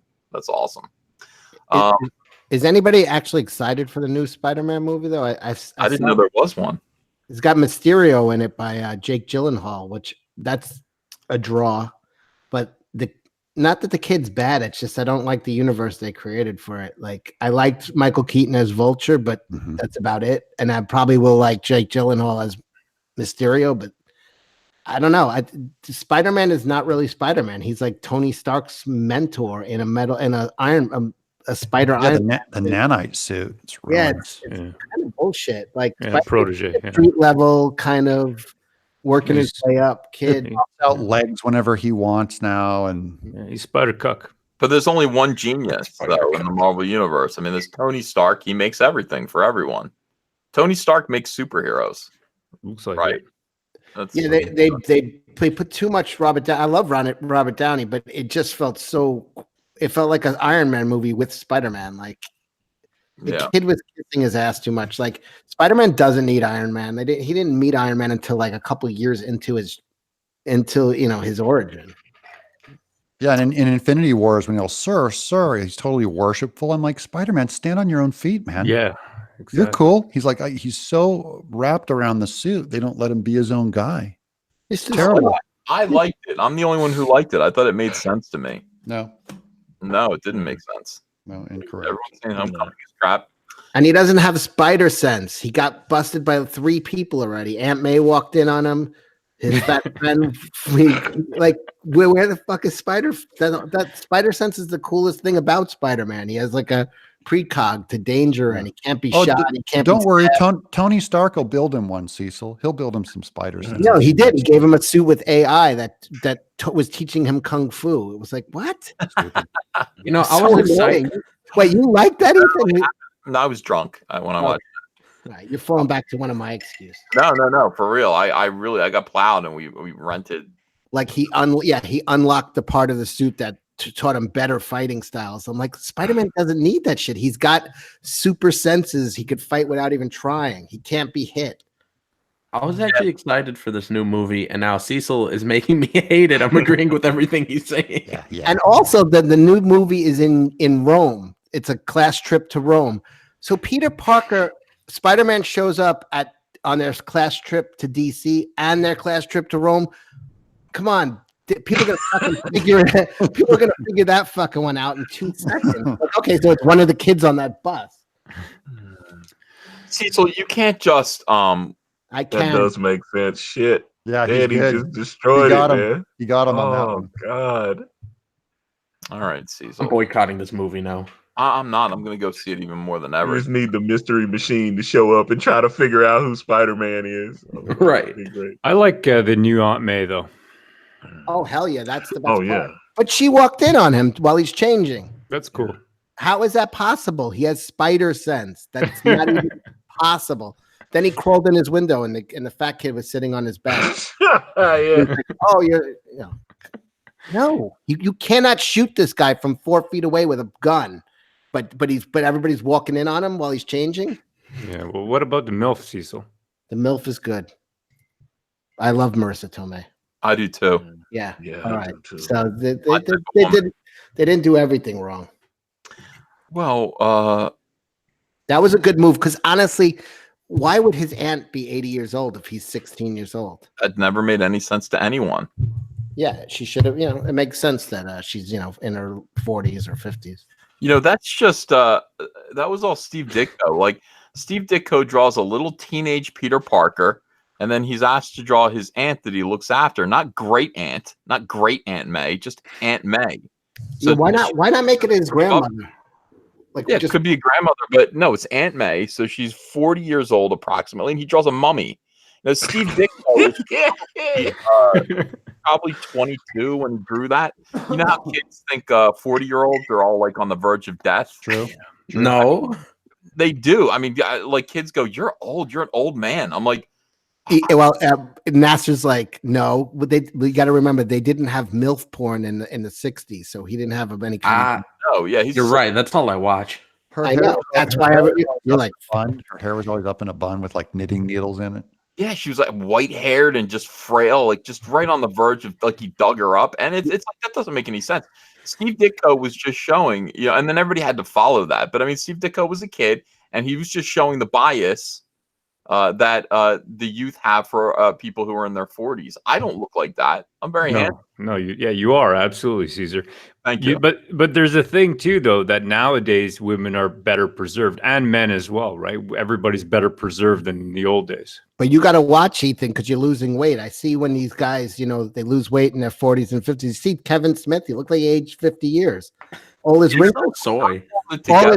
all his wrinkles are showing now. You stay fat, you got no wrinkles. No, that's no. By the way, Zach said, "Man, you're very spry. You're young and spry." He's like, "You're not like me." Zach said to me one time, he goes, "I've really hit the wall," and I was like, "Well, I don't know what you mean. You never show your face, so I only seen a couple pictures of you, so I don't know what you mean." No, man, trust me. Like the past 5 years, like seriously, like 25 years. And I was like, "Huh, I'll have to take your word for it." And then we all saw him. I was like, "Oh yeah, you did hit the wall." For me, he's been to war though. I mean, literally, that is true. Spent 6 years in active war zones. Yeah, humping, from place to place in the desert. Yeah, but you saw the pictures of him when he was at war. That was a while ago, and he looked like a little kid. Yeah, but it ages you, man. It's. I don't know about that. Of course it is. No. I think having 67 kids with 100 different women ages you real quick. Well, that'll do it too. That'll stress you out. He's been being poor stresses you out. Being to war stresses you out, and having kids stress you out. He's got the having women chase you down for child support. I mean, having women chase you down for child support is worse than war. I would agree with that. It's got to be. That's the internal war. Oh my God, it's gotta suck. Can you imagine? I don't want to think about it. People got to learn to pull out. I don't know. I know it feels good, but you got to, Cecil. Right. You lost me on that one. I'm trying to follow. I'm trying to track it. I can't track it. Master Chief says, "Y'all think Disney will ever sell the Star Wars license?" No. Al M, thanks for $3. The Human Shrug says, "Did Doug lose a bet?" Yeah, several. So to speak, yes. No, he won a bet actually. Yeah, it's true. TLJ Screwjob says, "Hey Doug, did you have anything to do with the Earthworm Jim games? The first one I had, the one I had on GBA, had a trash planet with a pig boss that would drop TVs on you." He's complaining about that, Doug. Are you responsible for that? I guess. I don't remember. I guess. Yeah, I created everything. It's been a long time. Yeah. It's not so bad, actually. One of my kids really into all of your books, Doug, and he just got Bad Island, I think it is. Yeah. He's loving it, man. He's loving your stuff. That's a good one. I write them for you people, man. You people. The books are where it's at. The games are like, I was a kid. Then I learned how to entertain, and I started making books. Doug, I got to get on the phone with you. I know I owe you a call. I know. Give me a call. Give me a call tomorrow. All right, I will. Donut Swan says, "I didn't know Walter White was Comicsgate." That's just more people cracking on Doug, But I love it. I love it. I eat it up. Yeah. Sigourney Weaver, Aliens 3. I'm all that. Papillon.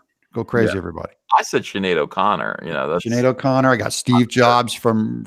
What about you, Cecil? You got anything? What about you, Cecil? Yeah. Come on. How about you?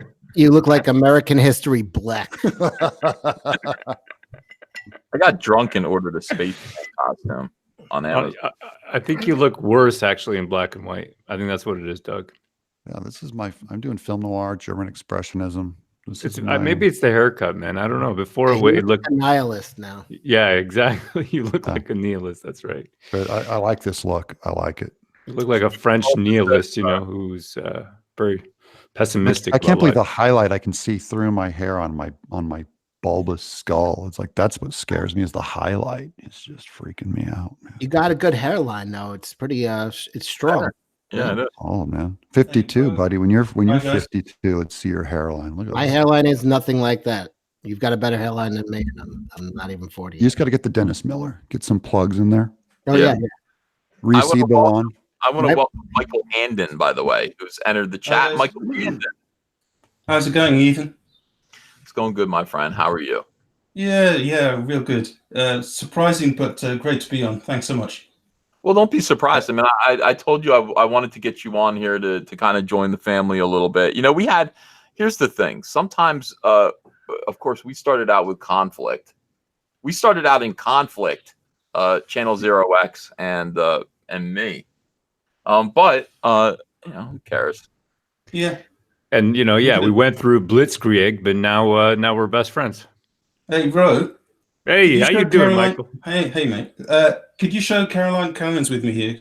Say hi, Karen. Hey guys. All Hey, right. how you doing? Could you show us your shirt again? The back of your shirt.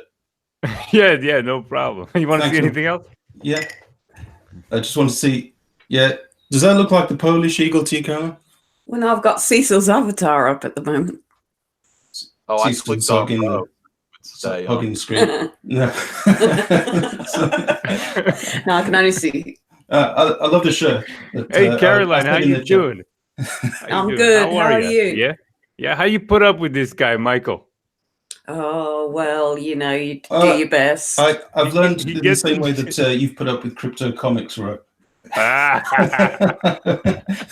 I'm a forbearing person. All right, Caroline, can you just do one thing for me? Do you mind? Go for it. What am I doing? Ethan Von Skyver. Ethan Van Skyver, Mortal Wound. Can you say Ethan Van Skyver? Ethan Van Skyver. Oh, there we go. Mortal Wounds. That's for Antonio. Mortal Wounds. No. Do you want to hear my Daisy Ridley? Everyone That's shush it. for 1 second. Everyone shush. No noise. No interruption. Ethan Van Skyver. No, Mortal worse. Wounds. No. That's for Antonio. Say, why are you afraid of us, Ethan Van Skyver? But say it like you hate from the bottom of your soul. Do you like the Emperor? Yeah, but I've moved on from that a long time ago. I'll do my best. Acting. I'll do my best. Why do you hate us, Ethan Van Skyver? Yeah. Why are you afraid of us? Is that good? No, it wasn't good enough. Chat, you got to do like Juicy. Do like Juicy Smollett. No, it's Juicy it's Smollett. past. It's difficult now. Yeah. Well, yeah. You got to make out that we were harassed, that we were, we were attacked. What you mean in an SJ? Yeah. But I can't do the SJW voice. Yeah. No, I can't. You've never tried that. I've got that. No, I can't do accents. I can't do the SJW voice. Are you guys Except, yeah. drunk? No, we've got coffee here.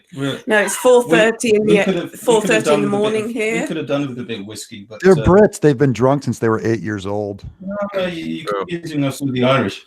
Doug, I am Irish, and you've got me wrong. I was brought up on whiskey and my mother's milk.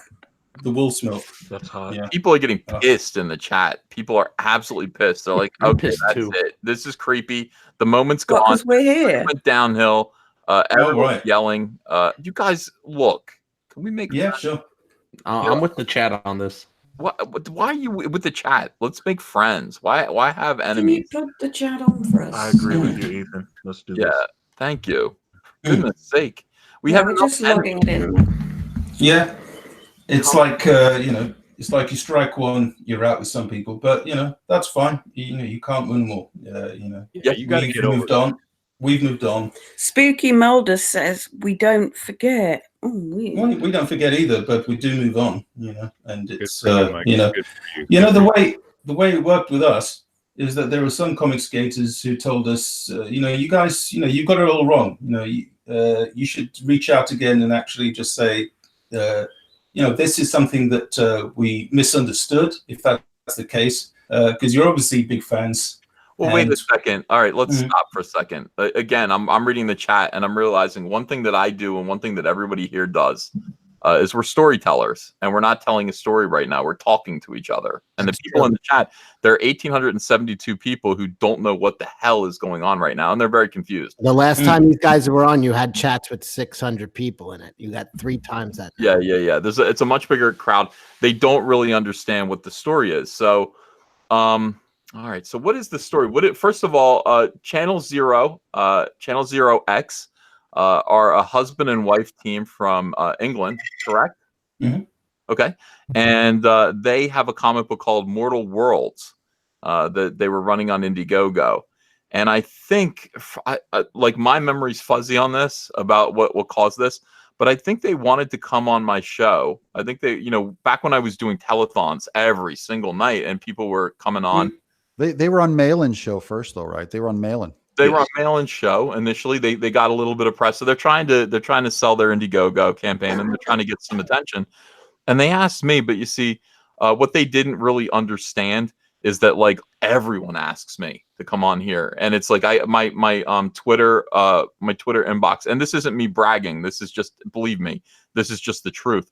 My Twitter inbox is filled with people saying, please look at my Indiegogo, please look at my Kickstarter, please let me come on the show. And my thing is kind of like, well, like I don't choose people. My friends tell me about other people. So it's like if Ro came to me and said, hey, this campaign, take a look at it. Like, I'm going to look at it because Ro says I should look at it. I rarely just react to people who come straight to me for some reason. I don't know why. It's like I don't trust my own judgment. But I will listen to if Doug says, you know. So anyway, so the Andons, okay, that's Channel 0X with Mortal Worlds, asked me, I guess once or twice. I don't really know, but I didn't respond to them. I didn't respond to them in my private Twitter. And by the way, a lot of the tweets that I get go straight into another folder because if I'm not following you, I don't get your message until I look for it. And they reacted not well to that. Is that fair? An understatement? Yeah. Okay. Yeah. What we figured you were kind of like a telephone machine. We kind of like we took you at your word where we assumed you said, oh yeah, anyone who approaches me, you know, I'll make them a successful campaign.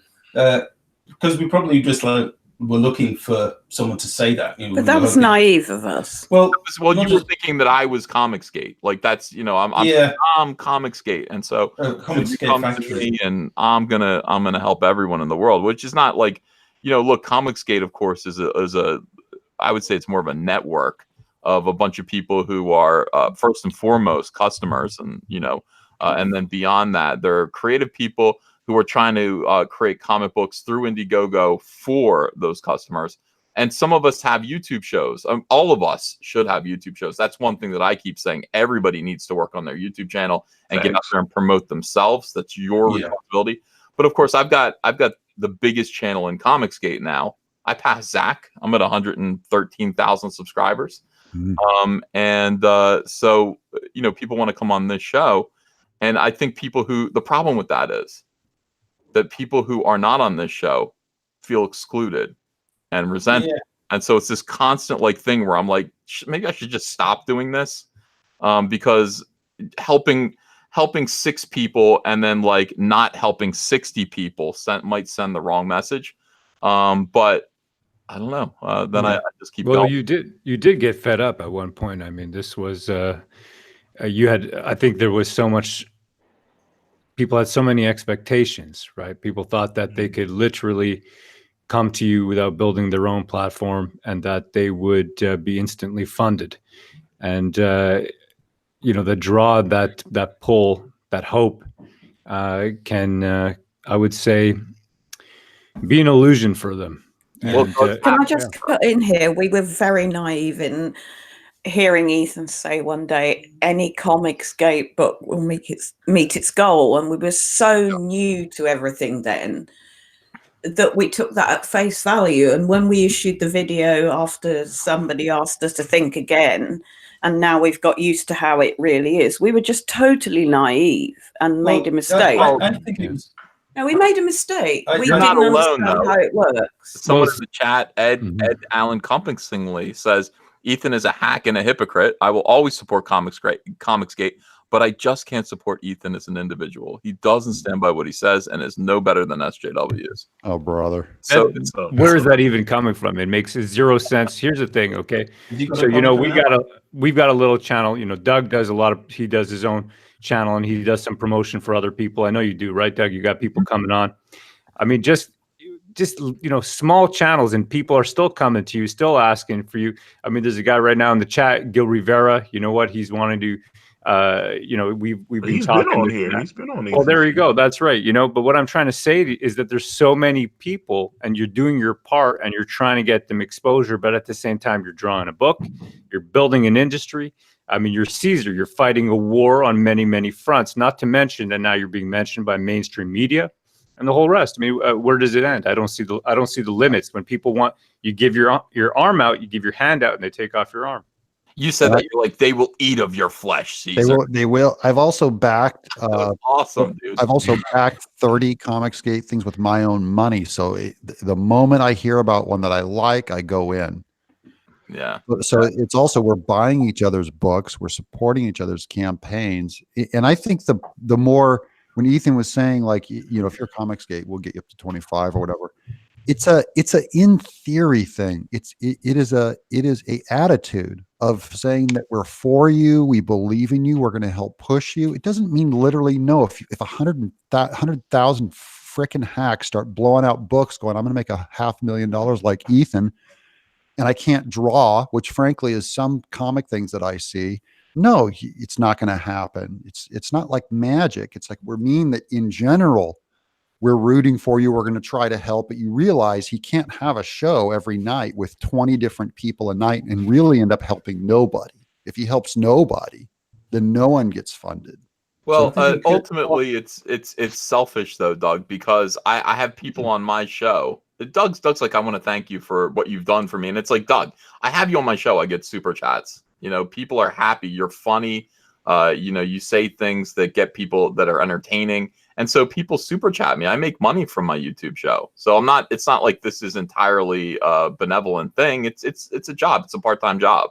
So at the same time, you know, being on the YouTube show every week, the people who are on here all the time are on here because they're really fun personalities. Most of them, not Nasser, and they Hail Caesar. And they like. Can I just say something really interesting? Somebody's just said NASA watches MILF porn in the chat, so maybe he's fun. He does. He is fun, maybe. Caroline, I love your voice. I love your voice. When you say MILF, I mean, that is... Thank you. Ooh, wow. You do know what MILF means, don't you? Yes, I do. That's why I use the acronym. Yeah. I really appreciate how you guys kind of maintain the enthusiasm, you know, for comics, you know, for life.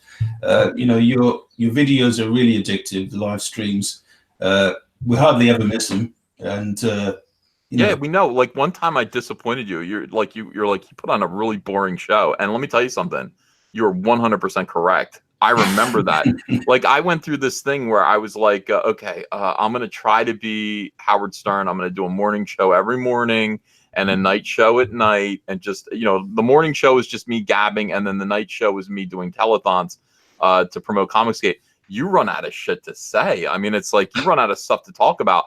And you were just like, you were sitting there talking about the I Love Lucy show. What the hell is the matter with you? It's like, but that was what was on my mind at that point. Yeah. And, you know, it's just like 100% accurate. They can't Also, all be home runs. They really insulted Antonio. And you know what? That, I think, you know, Antonio, I still remember they made fun of your cooking and they said that, so good.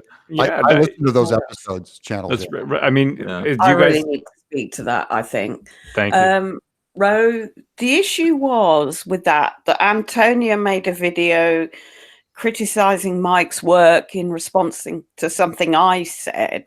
That is correct.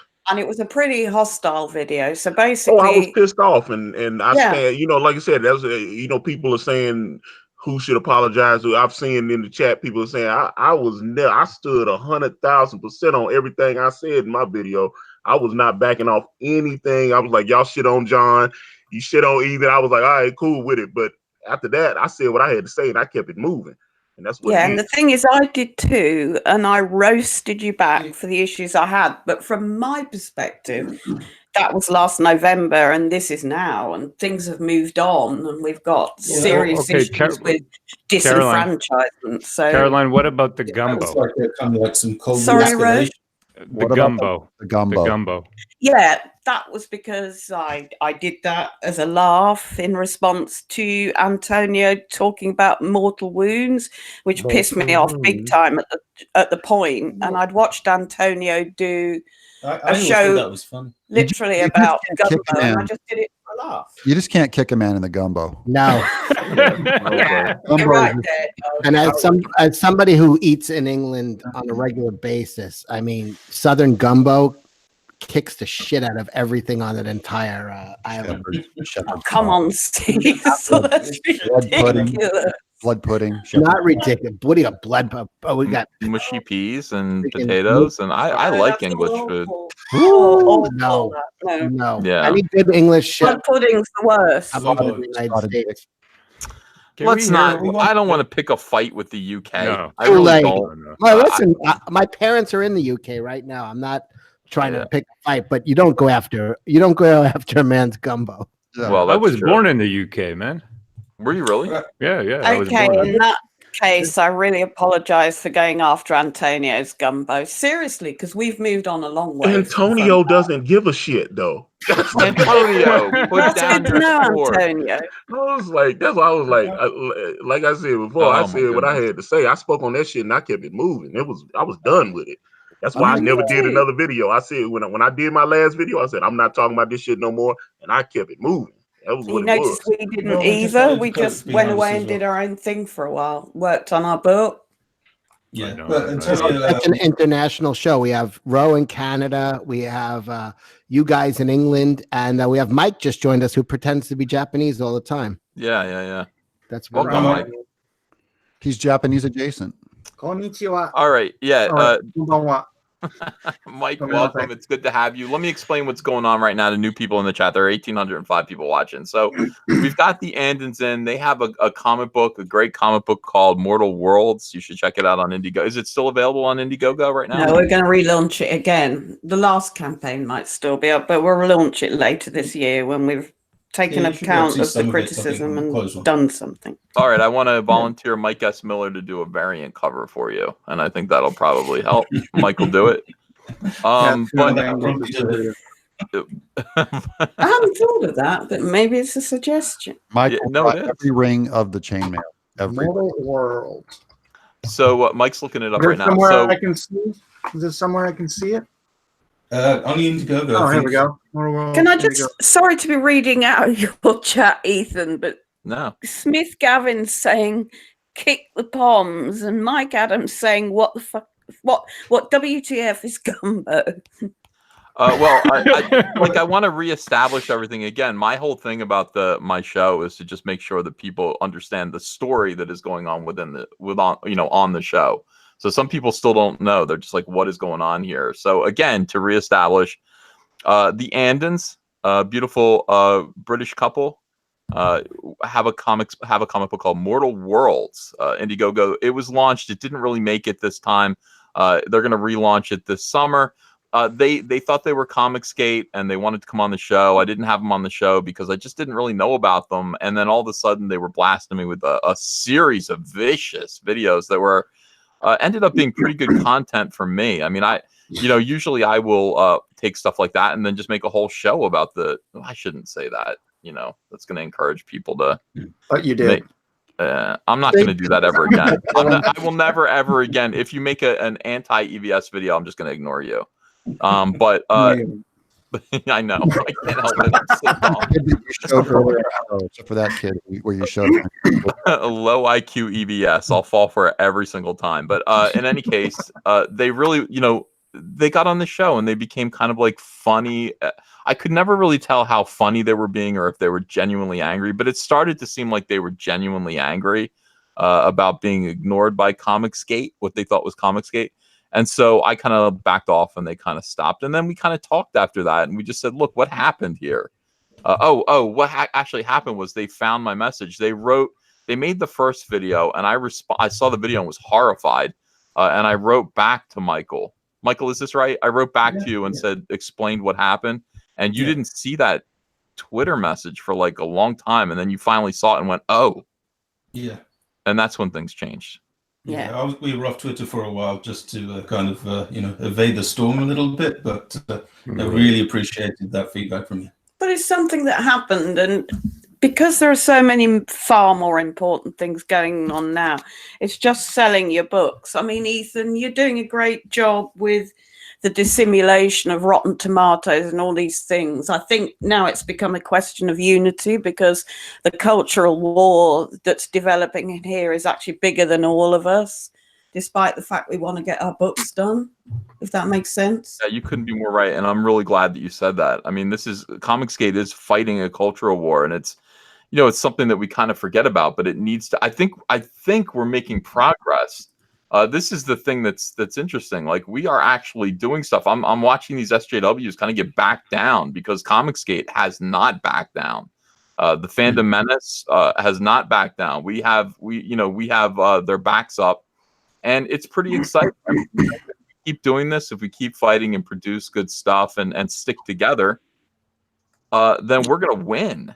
We can actually win in a real way. And what does it mean to win? It just means to defang the social justice warriors that are a threat to people who are non-social justice warriors, to actually turn back their invasion, to turn back what they're doing. I mean, they have control of so many pop culture industries. They have control of so many places right now that, if you speak out and you say, hey, I'm right of center, I'm a Trump supporter, or I just disagree with social justice, you will lose your job. You will lose your livelihood. You will be disgraced and shamed. Your reputation will be lost. And they will fight you until you are homeless and destitute. That is what we're fighting against. And in the that's process, what we need to stop, Ethan, because this is sinister. They're taking away the voice of the customer after dunking on the customer. This is bigger than all of us. We need to get our books published. But what you've done here, I think, in the last 2 weeks in getting out this incredibly insidious and dangerous move is as a service. And It I is a think we should service. all stand together on this.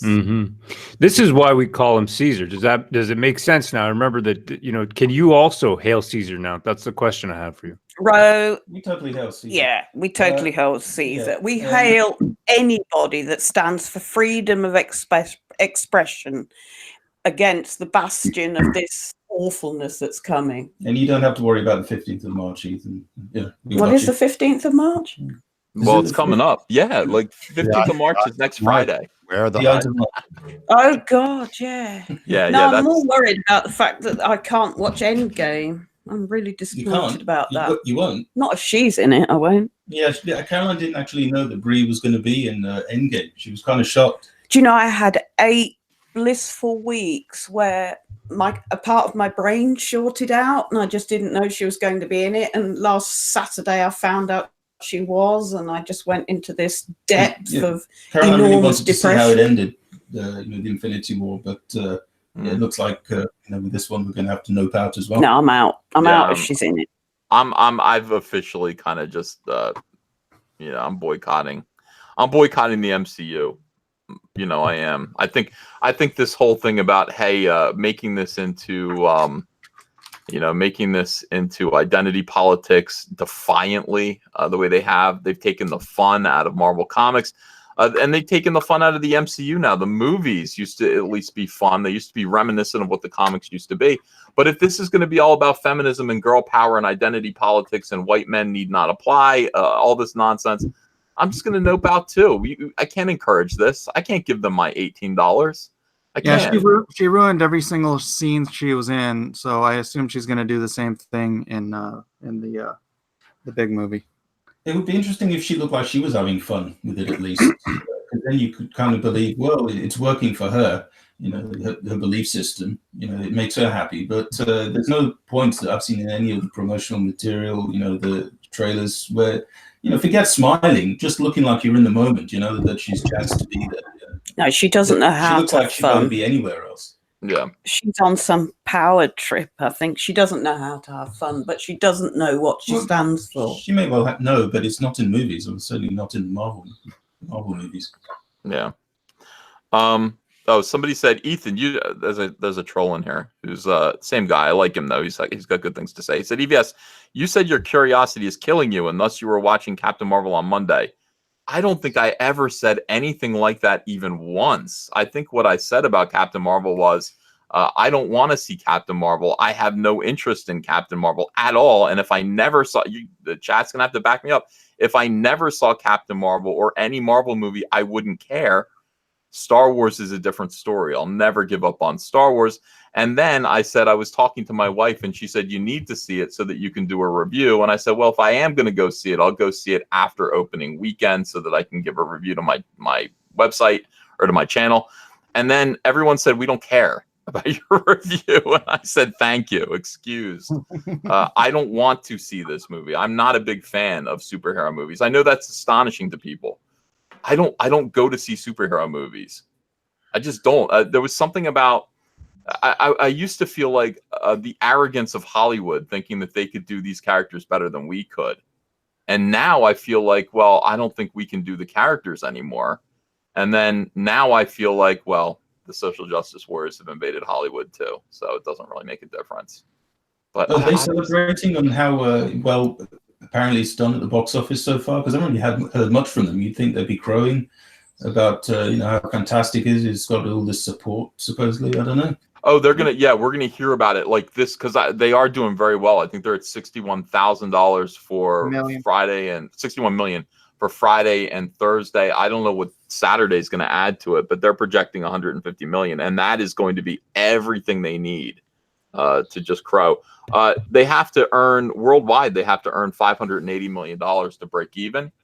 They're going to get there. They're going to get pretty close. I think by the end of the weekend worldwide. It's going to be all about second weekend. I think that's the Asia Pacific market, though, that's doing that. Well, they did well. The Asian market gave them $30 million, which is quite unusual. The Asian market doesn't usually like all this stuff. They're not they're not crazy about it. They spit on Star Wars, but they actually turned out for this movie, which you was can't a big blame them surprise. for that. Spitting on Star Wars. I mean, no, you can't blame them for that. I think the Chinese weren't really into social justice warriors, though. I thought that they're quite frown on that. No, the Asian market's just racist. They didn't like the Asian chick kissing the black dude. Yeah, that is correct. Yeah, I read the review. Out there, right there. It's true. That is what it is. The Chinese they have no patience for social justice warriors, but there's no diversity in Asia, really. They don't like that whole thing. They're anti-diversity. Yep. They have a word for it, actually. They call the white leftists Baizu. Baizu. Yeah, it's pretty interesting. So we'll see how it goes. But yeah, SJWs are going to be pretty insufferable this coming week. The question will be, does this movie make money at the end of week 2? And we'll see from there. But it's going to be like, oh my God, it broke records. It did absolutely amazing. It's now the 7th most successful Marvel movie. How much does it actually need to make a profit, do you figure? Half a bill. $500 million. Well, $580 million to make a profit. I think it'll break that. Yeah. I think they're hoping it's going to make 700. We will see. Yeah, let me read some. The question is it the manipulation of the figures that are doing it with Rotten Tomatoes, with all those people that don't understand what's going on? You only get one choice. You go to the movies every weekend. That's a lot of money.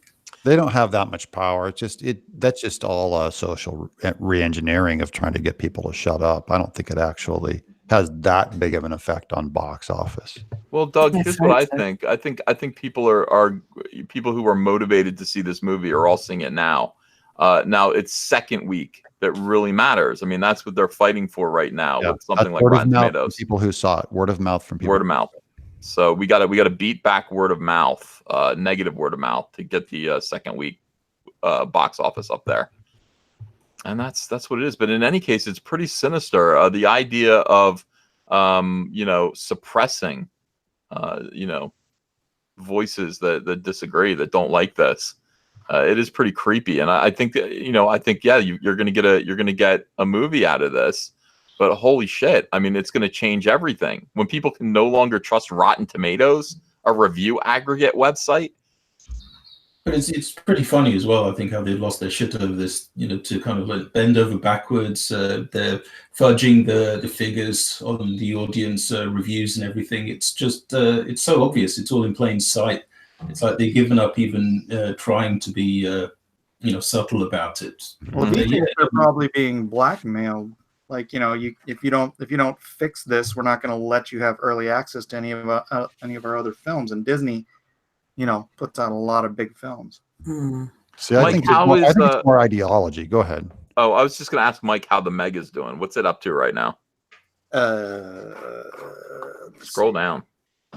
46,511. That's plenty. All right, good. I'm almost done. You're done. You're done. Yeah, good job. I'm watching the Meg right now. I'm like, I paused it about 15 minutes in.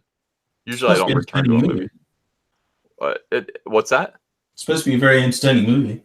Yeah, it's my kind of movie right now. I tried to watch The Sister Brothers, And I went, this isn't what I thought it was. I thought it was going to be funny, and it's only kind of funny. It's not. I don't know. Is that a I Mormon thought- movie? Statements always funny. Anything with John C. Reilly in it right now, I assume is going to be amusing. But you know, it was something I had to pay attention to. All right, let me read some super chats here. Donut Swan says, I didn't know Walter White was Comicsgate. And then he says, Tim Pool took Twitter's back hole. Much respect. Yeah, Tim Pool really did, man. He had, what an opportunity Joe Rogan gave him, Tim Pool, to just confront Twitter's Jack and just tell him, like, you're not being fair. You know, you're putting ideology before fairness, and you guys, Twitter should not be this way. And I think the response, I think actually change is going to happen because of that. What do you think, Cecil? Cecil's drunk. Yeah, I'm very drunk. I finished nearly half this bottle already. Oh my gosh! So it's not poison. That's good. That's good. No, I don't think it's poison. My teeth are numb. Dude, I'm envious. I wish I was. I want to drink tonight with you guys. Back on the set. Getting a little blotto. What was the question? Repeat. It doesn't matter. Zenny Senpai says, looking forward for the SJW bubble to pop. Any guesses what year it might happen?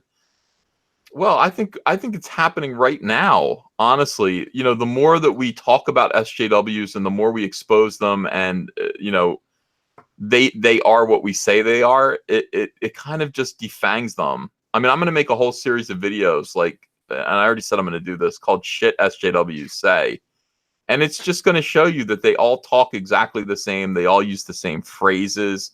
They all talk with the same cadence. They all they're indistinguishable from one another. If you're getting an email from Gail Simone, Kurt Busiek, or Mark Wade, or you know, any of these people, you can't tell. They all sound exactly alike. It's amazing. I have a theory that Trump getting in really kind of impaired a lot of their judgment. You look at someone like Chuck Wendig, and it just seems. Would you normally say the kind of stuff, you know, about the shit covered boot and everything before that occurred? No, I don't think so. I mean, that is the fury right now of the left. The left is so used to. Imagine this. I mean, you have to remember, you know, in 2015, they were saying things like, look, the right, you know, the Republican Party can never win an election again. You know, now it's a matter of demography being destiny. Demographics are destiny. And we have, you know, obviously we're gonna stay in power forever, and thus, et cetera, et cetera. All of this stuff, and they weren't realizing that the Republicans here in the United States were just pulling the carpet out from under them bit by bit until we finally took the White House. Now they have absolutely no power in government. They can't bully people. They can't make laws that threaten, you know, this and that, your freedom. They feel really penisless. I mean, their penislessness is profound right now. Can I just ask a question that could be really interpreted as naive? Yes. I mean, you've got a democratic process. If they're that anti, why don't they just get together and try and vote him out in 2 years, as opposed to throw their rosy coteaux out pram? Well, they will, but they will, but they don't want to wait. They didn't want to wait the 4 years. You know, they wanted to get him out now. They wanted him arrested. They had all these fantasies about him being impeached, arrested for being a traitor to the Russians, and they want to try to invalidate the election. Right. They have a phrase. They said, yeah, you might win, but we're going to make you choke on your victory. And surely that is what they've been doing. Their misbehavior since the election has been off the charts. And I don't think it helps them. I don't think it helps them. Yeah, but that's just the they in politics, right? These people they're in school unions, they're in every television network, they're in every newspaper, they're down the street. Their full court press is to take over culture. And so our little way of fighting back is just by saying, no, we're still free to make a comic. While we're still free to make a comic, we're going to sit here and make it. Mm-hmm. But I'm not optimistic about the future or anything about where they're going to go and if they're going to be defeated, if they're going to win. I just know they're not going to take me and my family. They're not going to take my comics. They're not going to take me. But I don't know what they're going to do with culture, because they're everywhere. I'm a conservative evangelical. They're in my church. Yeah. They're everywhere. Doug, F&A, I like that. I mean, all we can really do is detach and build our own. Yeah. And that's that's what I think Comicsgate aspires to be. I mean, we're not the movie industry. We're not making movies. We're not making video games here. We're just making comic books. I feel like the comic book industry is doomed. It won't be here in 5 years. Not the way it is now. The direct market's going to die and take DC and Marvel with it. But what we can do is detach from them and say, okay, you can have the host body.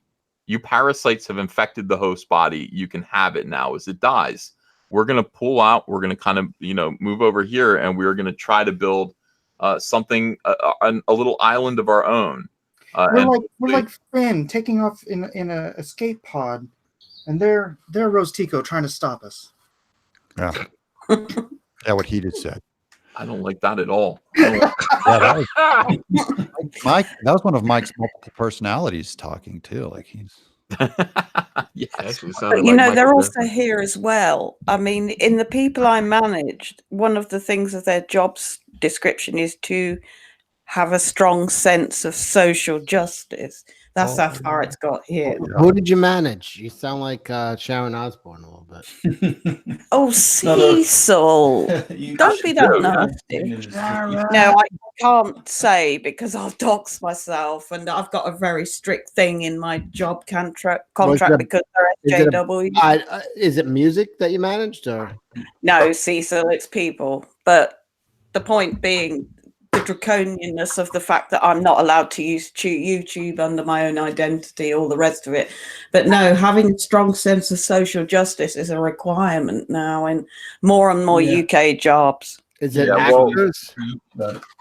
Michael and Carolyn, I think, are you guys are a mixed race couple? Mm-hmm. Yeah. Correct? Yeah. I mean, I've seen Michael. He's a very handsome black guy. I've never seen Carolyn. I don't know what she looks like. Seen him? I see a picture of him. I can't remember when, but yeah, he's a young, light-skinned black guy. Correct? Yeah. Okay. No, I can't appear on social media until I leave my current job. I can give you a description, but I can't. Okay, let's have the description. Yeah. You want a description? Please. Yes. ASL. I don't. Okay, we'll go with the person who doesn't. No, that was Nasser. You got to ignore him. Oh, Nasser, yeah. Mm. You knew Nasser was there. I knew he was, but he never says anything. That's why I was forgetting. Sorry, I'm not being nasty. Ethan, I'm just going to be honest. I don't trust these people. They're getting ready to launch again. They're just in here kissing your butt. Actually, Nasser. that's totally not right. We haven't been mentioned Ethan for 4 months. What changed? Like, show me, Caroline, where was there any change? Just ignore him. Nasser, Nasser, to be fair, and I use this word with love.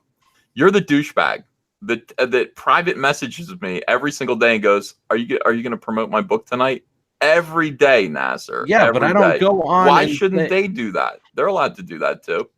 Well, they made tons of videos ranting about you and Antonio and Doug. They even mentioned me before. When isn't a video? I'm going to defend Nasser here. Granted, you're right. He is the douchebag. But we agree. He's called a lot of people way ahead of advance, and then they didn't show their true colors until months later. I don't care, guys. I'm not here for. Honestly, look. I mean, I want merciful. I think Nasser is trying to get some nudes out of this somehow. Only yours, Cecil. Nasser. No, I know. You know what? I understand. Listen, we are the war campaign, but even ourselves, we understand this new, kinder, gentler Comicsgate, right? Where we're trying to expand out and we're trying to focus on the enemy. Aren't we? We're trying to focus on the enemy, which is the chat is ballistic right now. The chat is going crazy. There are people who love Nasser. There are people who hate Nasser. There are people that agree with him. People telling him to get out of here. And he's a boat rocker. Well, I want you to understand something. Here's the thing. I really appreciate loyalty because I've been stabbed in the back so many times now by people who profess to be my friend. And Ethan, it'll happen again with these folks. Look, at the end of the day, I want people to succeed more than I want people to be my friend, more than I want people to be true to me and be my pal. If people do stab me in the back, they're cut off. I just won't have them on my show anymore. But I still want people to succeed. I want Comicsgate to thrive. And Comicsgate, as I've said over and over again, is much bigger than just me. It's everyone being individually out there, prospering out on their own, doing their own comic books that are meant to entertain people. We're trying to, it's just everybody's got to have their own little island. Everybody's got to do their own little thing. Now, if the Andons, here's the thing. If they do are like here just to use me and then stab me in the back and make horrible videos about me again, guess what's going to happen? The entire audience is going to see that and they're going to not buy their books. So it doesn't really pay. It doesn't really pay to be treacherous anymore.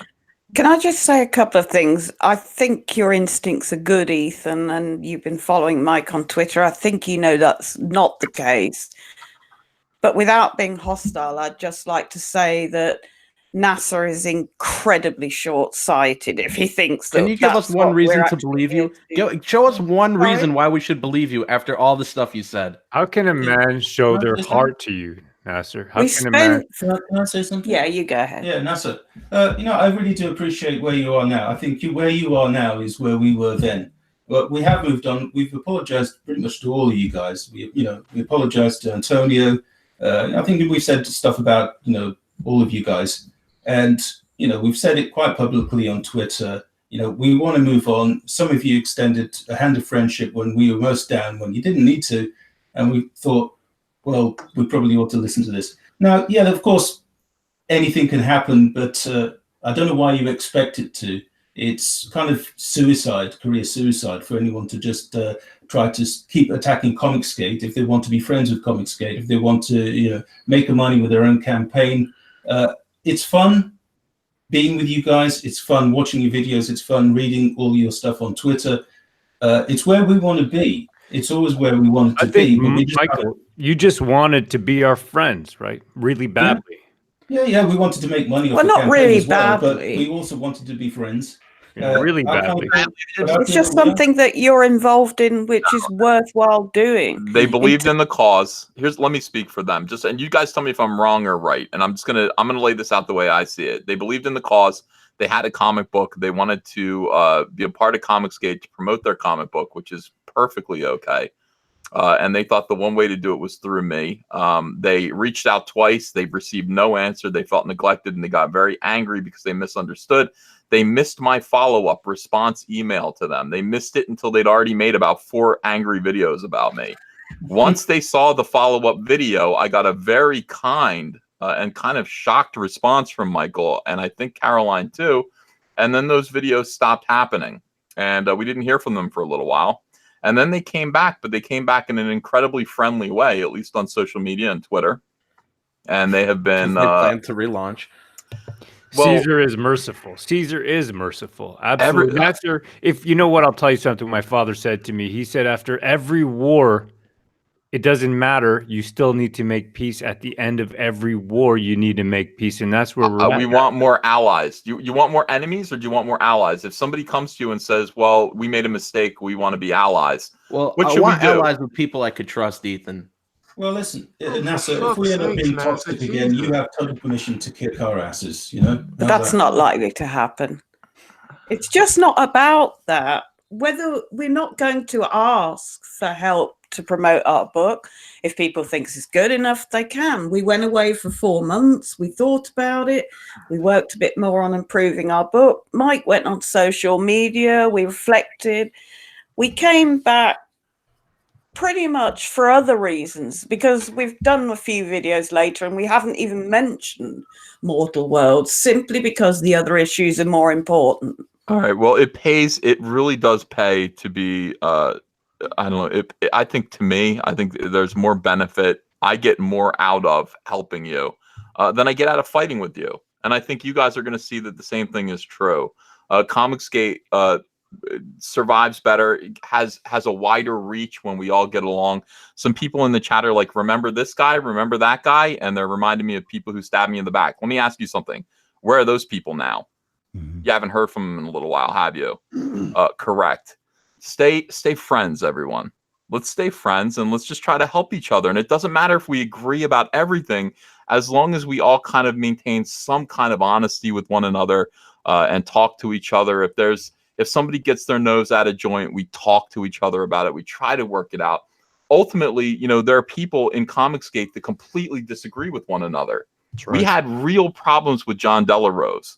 We have real problems with John Delarose, and he had real problems with us. But it just, after a little while, it just seemed like we need to make peace. Absolutely. He's got his own faction. He's over there doing his own thing. Look, I'll tell you something with Mr. John Delarose. I mean, he sent me a DM. He said, "Hey, Ro, you know what? I know you went to see Alita. You took your kids. Can I take my 6-year-old son to see Alita? Because I'm worried that there'll be too much violence or swearing." I said, "Brother, you know, it depends. I mean, do you mind slicing and dicing? If so, then it's probably not the best film for you. But, you know, this is it. And you can leave it at that. You can move on, right? He can have his own space and we can have our own space." Yeah. Falling into Destiny says this is the time for peace. That is correct. I want to, you know, the whole thing about Comicsgate is to grow and to get bigger, have more people believe in this, speak up for it. You know, if you are going to promote your book as Comicsgate, we expect you to speak for Comicsgate and to stand up for it. This is not easy. You know, the idea that this is a convenience, that you're going to do this for money, it's not. That's not the way this is going to work.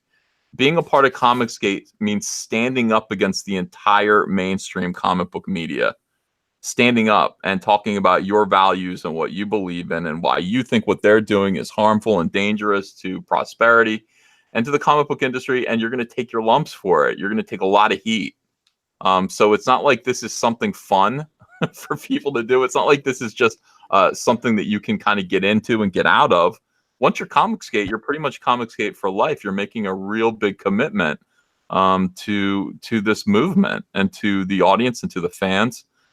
And I don't take that lightly. So for me, neither do we. And our later videos show that, because we haven't been thinking about promoting our book lately. We've actually been thinking about the customer being dunked on and this incredibly Orwellian thing that's happening, where freedom of speech is being stifled, freedom of thought is being stifled.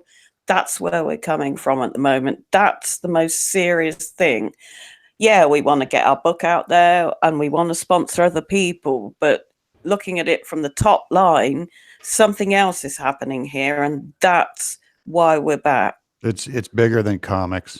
It's bigger. It's bigger than everything, I think. Can I just say one thing to Ro as well? Back when this whole Brits Creek thing was going down, or the tail end of it, you kind of reached out to us, and you know, you were real friendly and said, you know, even though we had our nose out of joint, you know, there was a way out of this. You know, we didn't have to respond the way we were, and you know, made us think, and really appreciated that you did that, and you gave us something to think about, and you know, I won't forget that. So thanks very much for that. And from me, and absolutely, because a lot of other people said really nicely, listen, you're new to this, you've got this wrong, reflect on it. And one of the things I think about being a responsible adult human being is to think, okay, now we've got this new information, let's weigh it up.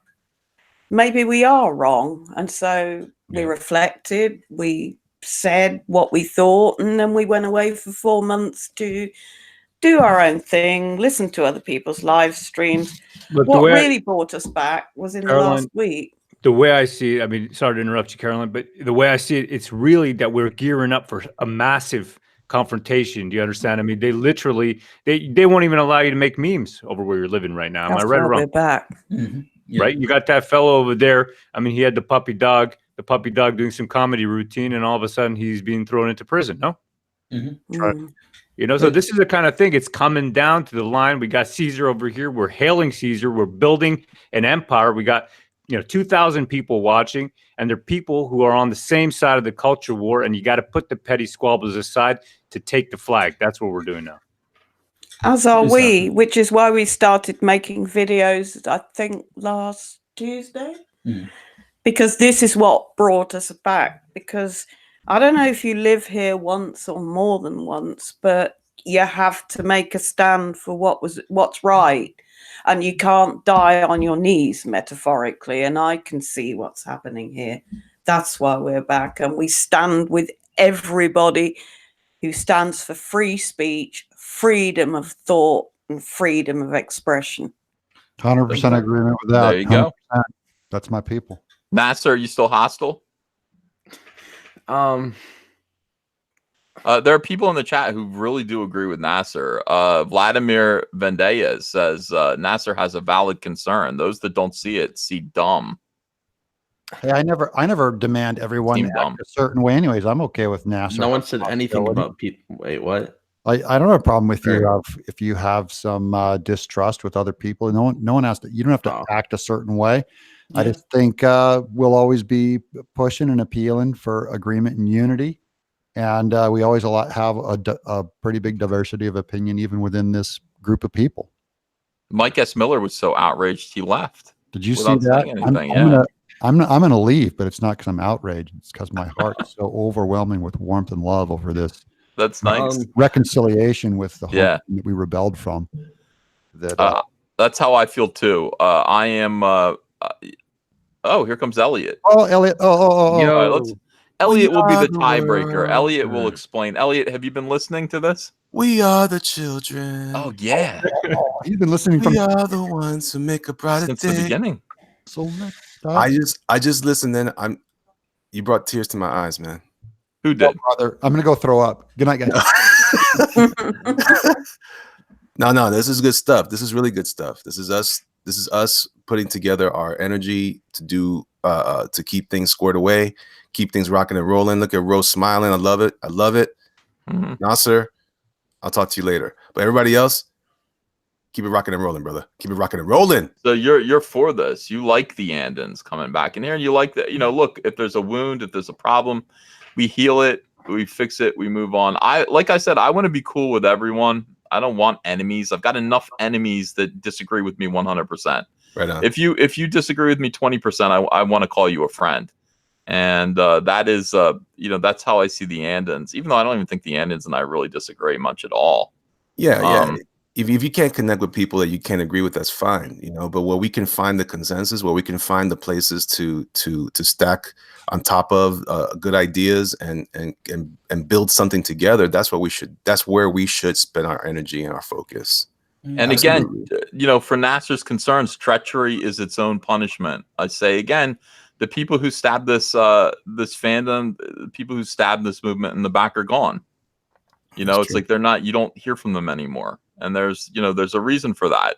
So that is the cost to all this. Now, if you want to continue to be a part of this and you stay friendly and you stay loyal to not to me, even though that'd be nice, but to the movement itself, that is going to ensure your continued success within it. And so I don't feel the need to just kind of carry grudges.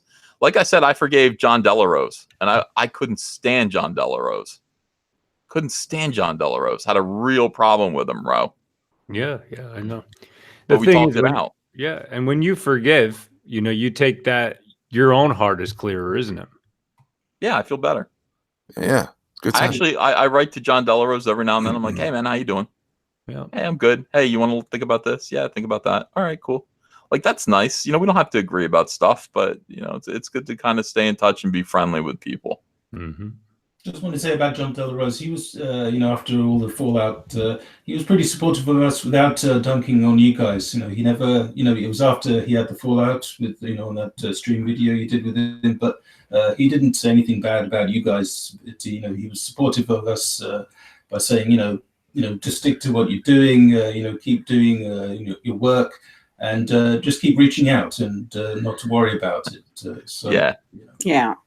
All right, so let's be friends, and let's point the finger of scorn at Nasser, and Nasser's icy cold inability to trust or forgive. We chalk that up to his age. No, he's an AI. What's an AI? Artificial intelligence. But by the way, Ethan, I was just kidding. I hate everybody. Oh, great.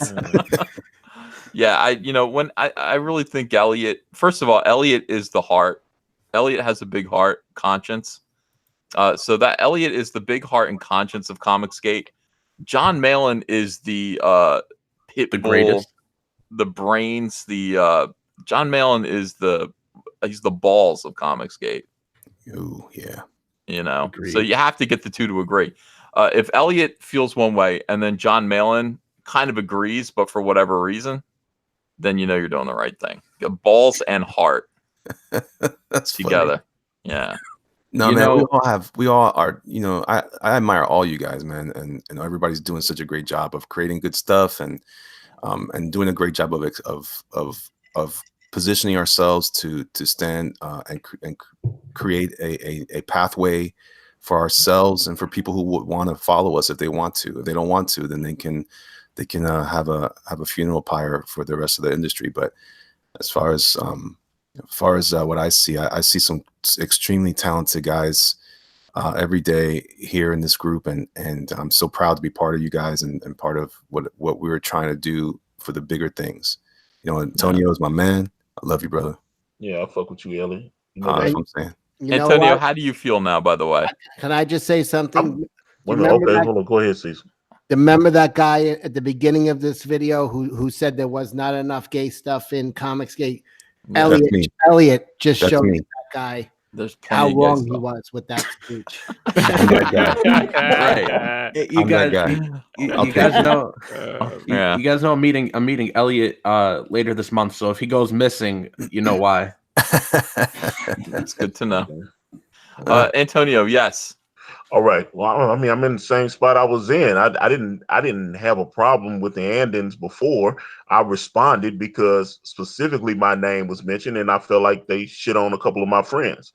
So that's why I said what I said, and it's over. It's been over for me for months. That's why I never talked about it again outside of doing a few mortal wounds here and there. You know, but Yeah, that's we laughed at those jokes. Oh, but the That's why we chat, thought, that's what I'm saying. you know, This shit's months old and the chat still loves it. They be like, Ethan Van Sciver. No, You it was know, that's what I'm Antonio like, did that on a live stream, but it was over Terrifying. months ago. Yeah, that's why I was like, we ain't been going back and forth with each other. Trust me, there's people that are quote unquote Comicsgate people that, you know, that I've had real issues with. And I'm like, they're, you know what I'm saying? Those people, you know what I'm saying? We've gone back and forth, and I was just like, all right, whatever, man. I was like, we just, you know, everybody's not gonna agree on the same shit, man. But I'm like, I can honestly say that I haven't been going back and forth with them since November, and we had our little says, and we just moved on. So I was like, fuck Yeah, us this, man. too. Yeah, I was like, ain't no drama. If there's, you know, if I'm not waking up in the morning going, did they send something crazy at me or whatever? And I was like, yeah, no, it ain't like that. So I'm like, fuck it, man, shit, let's be cool with everybody. That's what I'm saying. Let's be cool with everybody. All right, let me read some super chats and you guys can respond to these. Mythos Irving says, hi, Papa Ethan, press F for Star Wars. Yeah, I guess I'm going to have to do that in the chat right now. I mean, Star Wars is a mess. All right, it is. Rock Kryn says, Han is the one that turned on the lightsaber. You think so? No. I don't either. Bogus Fortune says, your shirt suggests you're Rorschach from The Watchmen. Oh, good. That's what I want people to think. BJ Scorpio says, the mouse has infiltrated the Australian Football League and tried to make the women's team wear Captain Marvel-inspired uniforms. Luckily, the fan backlash stopped this travesty from happening. That would have been so soy-based. Mythos Irving says, speaking of soy, rest in peace, Shane's chair. I stand with Vic. What does that mean, Shane's chair? Sounds dirty. Yeah, I'm not sure. That might be a Yellow Flash thing. You might know, or Umbrella Guy. I'm not following the I Stand with Vic stuff too closely. The Grand Inquisitor says, everyone pour one out for Stringfellow Hawk. Oh, yeah, totally. What happened? I love that show. What's Stringfellow Hawk? Yeah, Wolf. It was a great show. Oh. Yeah. What's his name? Vincent. What the hell's his name? John Michael Vincent died. You know, the travesty of that is he died on February the 10th. And so he's been dead that long. And then they're like, it's like all brand new. He's been gone for a month, you know. So yeah, but he was supposed to die like 30 years ago. He was like a hard. Oh, I used to love when he went on to Howard Stern. Yeah, he'd go on Howard Stern all the time. It was great. Like he made it to 72. I would take that in a minute. If someone said you want 72, I'd go, yeah. His stuff on Howard Stern is classic. Howard said amazing, like the greatest. Yeah, Howard said that was my greatest interview right there. He's out of his mind. Yeah. ND Boat says karaoke live stream sounds awesome. Yeah, well, Elliot can do that. Absolutely. And Antonio. And Antonio. Antonio's a singer. And Achara77. What is this? Woman's Entertainment Channel? Chris Vukolich, thanks for $2. Black Angus Reviews. Pimple of a cripple's nipple tapioca zit. Disgusting. Richard Eichert says, seriously, you're the last honest media access journo. Thank you. Mythos Irving says, do you make him moist like you do Renfamous? Oh, God. Ugh. Professor Geek says, Uncle E, beware Cruella Duville. And Mythos Irving says, what about my super chats, Ethan? Well, I'm reading them now, Mythos. I'm sorry. Chris Williams says, hi, Ethan. Can I please come on the show? Probably not tonight, Chris Williams. I'm not sure who you are, but Swinging Cod says, coming in late. What is Dirty Doug going to kill himself over? Antonio, sexy time.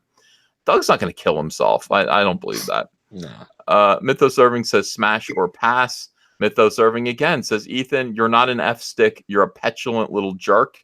Wow, I bet I should have read your super chats quicker. My goodness. Hold on a second. I lost my place. You got paid to say that, though. Yeah, I don't mind saying that. I am a petulant little jerk. I think that's fair to say. Oh my goodness. Oh, a lot of super chats. Okay, the Joe Blow show says, so satisfying to hang out with childhood hero Doug and everyone. I look forward to the 4-hour documentary on this deviant art avatar's screen life. Brian, oh, okay. So yeah, he's talking about the YouTube video we're watching. Brian Christgau says, I'm considering dressing in drag to sell my comic. The name Magdalena Christgau has a nice ring to it. It does. Andrew Rotten says, Doug looks like Ed Norton from American History X. Juan Del Diablo says, SJW should be happy with Extraño. He's pretty gay. Lucas King says, Doug looks like Mike Myers Dieter from SNL. Brian Urso says, wanted to let you know my prog rock band Gideon's Mob will be available on iTunes in late April and Amazon. I will also CDs is available as well. Did you guys find Doug at the airport dancing and selling bliss? He looks like a Hare Krishna. Jonathan A says, hey, EVS, can you make a video about the Captain Marvel challenge if they keep their promise? I got to go to work, so I can't watch the full stream. We'll see it archived, though. Yeah, I might look into that. I'll look into the Captain Marvel. I'll ask that guy who wanted to sue me. I'll say, could you show me how these girls want to... Brian Urso says, oh, God, Cecil, the Hillary doll isn't a blow-up doll. LOL. Lucas King says, Christina Ricci was literally in Monster. Bobby Hansen says, Ethan, thanks for addressing concerns about getting your book. I will support the next campaign for a second printing. Thank you, Bobby. Taryn Childress says, Ethan, since the Russians are now the new liberal boogeymen, you guys should review or do work for Russian publisher Bubble Comics. Brian Urso says, invite me in. I'm funny. Black Wolf Senpai says, EVS, time to whip out your trebuchet. Yeah, I have a nice fake, like little miniature trebuchet. I don't know if it works yet, but it looks pretty good. Mark C says, Attack of the Rotten Tomatoes. They'll change delete reviews right on the spot, manipulating your critical thought. Master Gun says they'll take it out on every movie she shows up in. This is going to be different than Star Wars because those movies were all tied together. MCU has standalone movies. Brian Christgau says, my personal experience with SJWs is that they like the art. Just we do. They just don't trust it.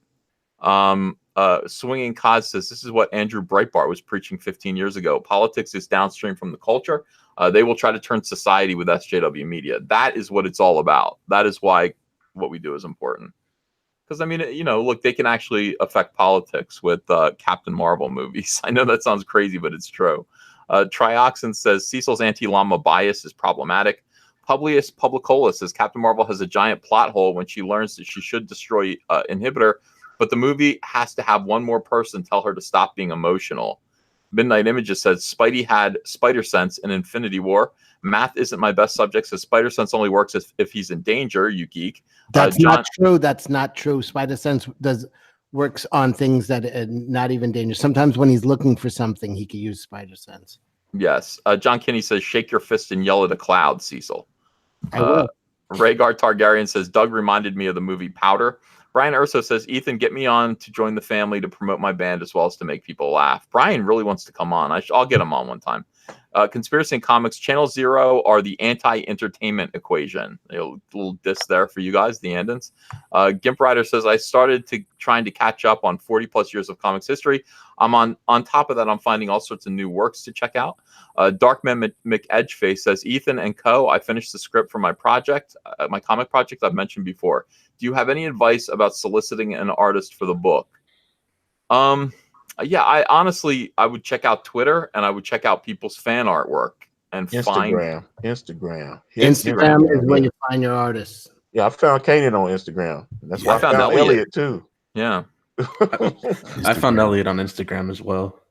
Yeah, you just have to be approachable. I mean, you just have to have a good idea and make a good deal. It really helps, honestly, if you're a writer, to have money. Yeah, you do. You know, artists work for money, so you know, save up for $4,000. Is that fair? Like $4,000 for 20 pages? Money's good. That's pretty good, right? He ain't paying you $4,000, so you out of your mind? $4,000. He just got a cocaine habit or something. I was like, $4,000. Well, no, I mean, that's it. That, you know what, money talks, right? I mean, that's how we got Donald. No, but that's the truth though. When Kanan was streaming with me early today, and I was talking about the 2 previous campaigns that I ran, and Kanan couldn't do the book, so I had hired Shelby Robertson. But I kept asking Shelby, I was like, "Can you give me a couple of sample pages or give me some sample art so I can actually use?" Because everything I posted on the crowdfunders had Kanan's art. I didn't have a single piece from Shelby. And he was like, "Yeah, dude." But I was like, at the same point in time, I didn't have any money to pay him, so I understood why he wasn't just going to be sitting there and doing free art. So everything that I used from Kanan, I had to pay him for. So I was but here's the thing, guys. When you save up some money, I mean, it's going to cost maybe $4,000 is too much for 20 pages. I don't really know in this market. You might be able to get it done for half that. But what I would do, honestly, if I were a writer, I would find the best artist I could on Instagram. And I would say, I'm going to pay you $150 a page or something like that. And I will pay you in 5-page increments. So here's your script. As soon as you get me page 5, I'm going to give you, what's 150 times 5? I don't know. $750. Yes. Right? Yeah. Here's your check for $750. Now I'm waiting for the next 5 pages. And that's how to get it done. You pay them. It's got to be carrot and the stick with these artists. And that would be the best way to do it. But you have to have money. You're just meeting an artist and trying to be his friend isn't going to work. Trying to charm him with your idea isn't going to work. You need money. That's me speaking on behalf of my artist pals. All right. Brian Kriskow says, Ethan, don't sweat it. We know you're busy and buried in emails and PMs. We get it. Pencil for Life, thanks for $10. Ethan, Doug, and guests. Most creators like myself know it's a privilege to be on your shows. I appreciate what you guys do for the community. Love you all. Support Handyman on Indiegogo. I looked at that yesterday. Handyman looks great. I gave that a nice shout out, I think, in yesterday's live stream. And yeah, he'll be on my channel tomorrow, actually. So What's Pencil for Life will be? Yeah. I'm actually buddies with him. What's it called? Handyman. It's the Handyman. HANDY man on Indiegogo. Also, there's a great campaign called Chaotic Flux. I know a lot of people have been seeing. He's been struggling to get. I've had him on, and he could definitely use a little signal boost. He's got a great looking project, Chaotic Flux. Scotty Payne. Yeah, he's good. Yeah. You know what? I might do a live stream tomorrow and just have like 4 or 5 people on it, give them each 15 minutes. I tried doing that today and no one showed up. Yeah, no, I said me. Not you. I know, but I'm saying yeah.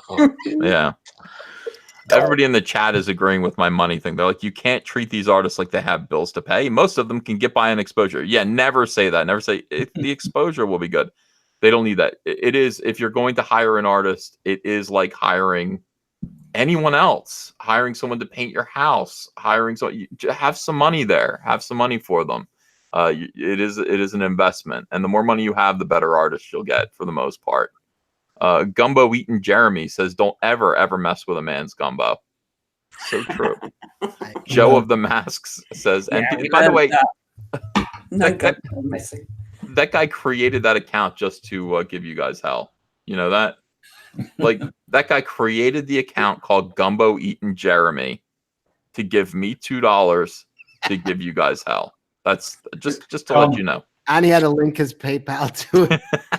He did. It took a long time.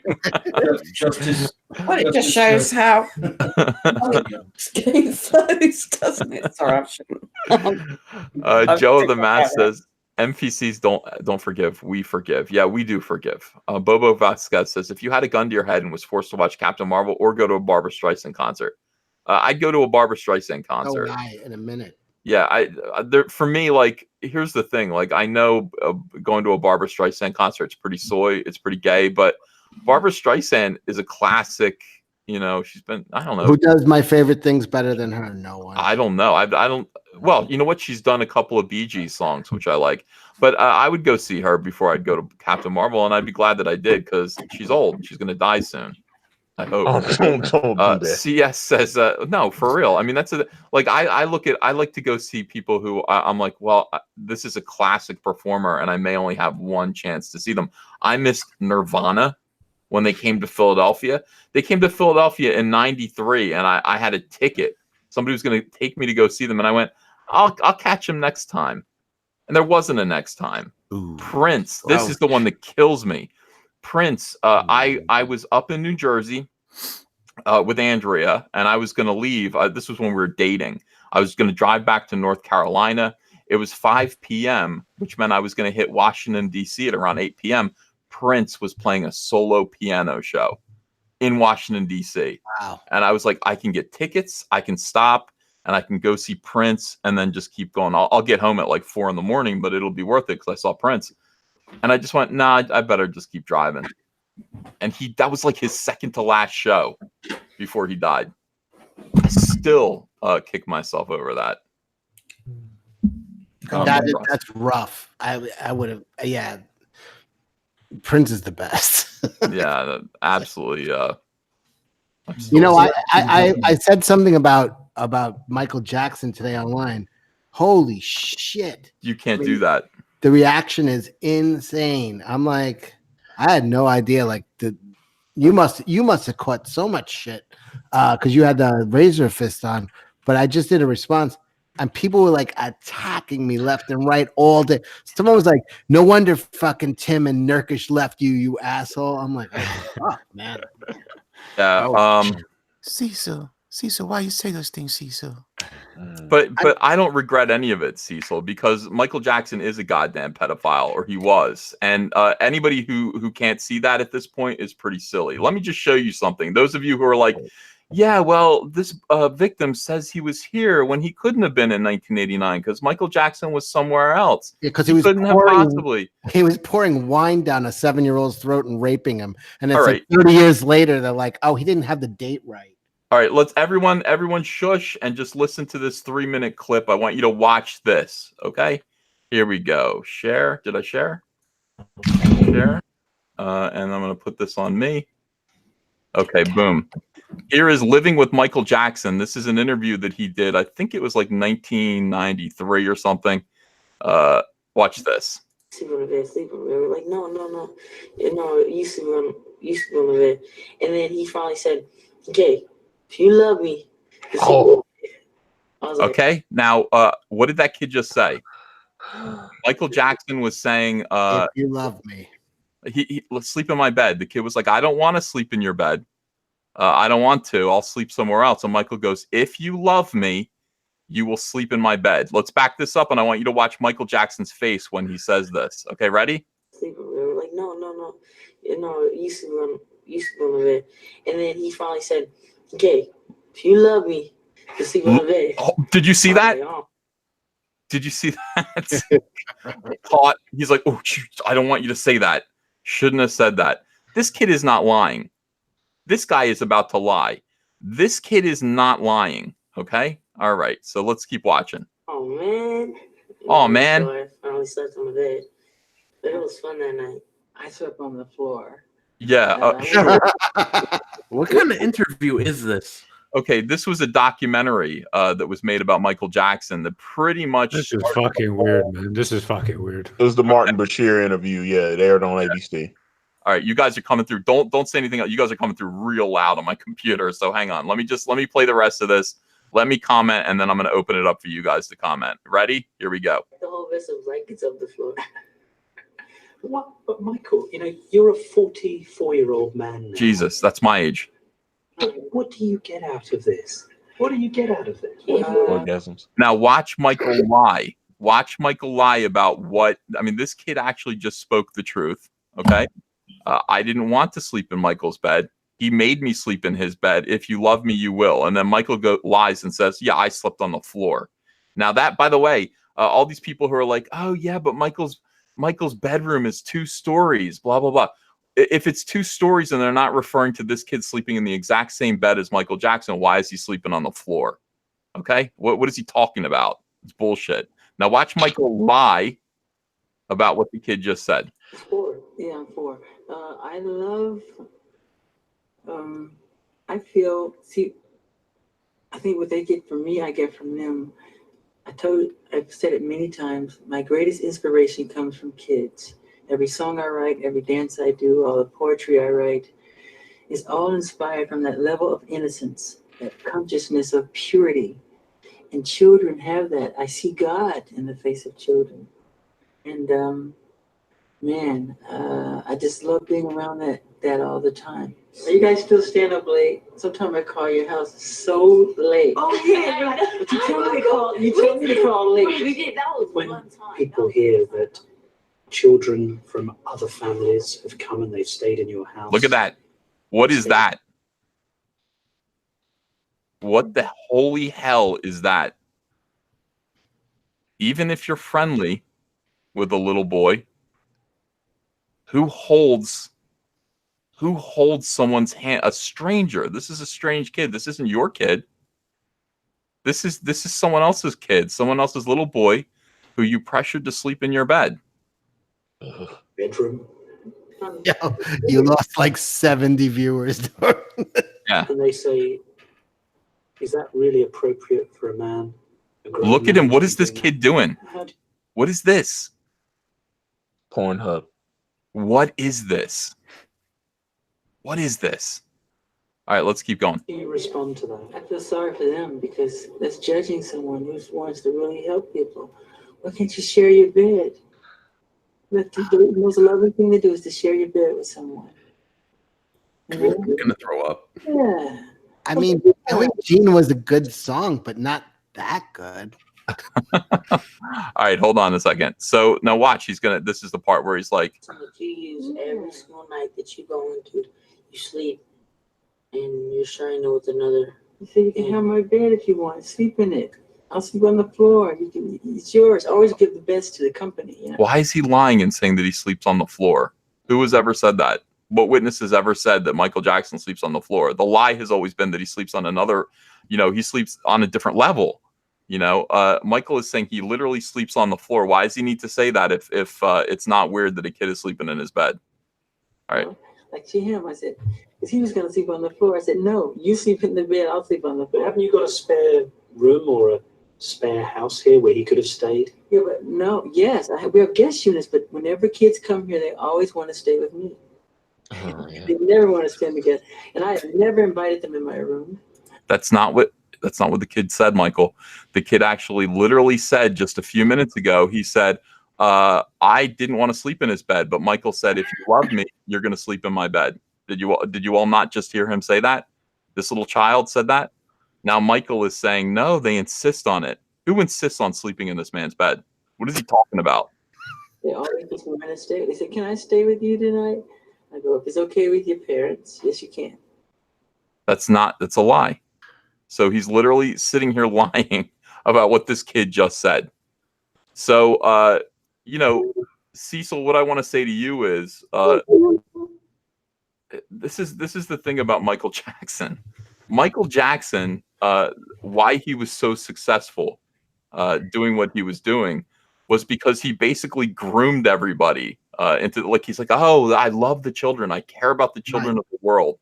I care about the children of the world. If you think that Michael Jackson, was not a pedophile, he groomed you too.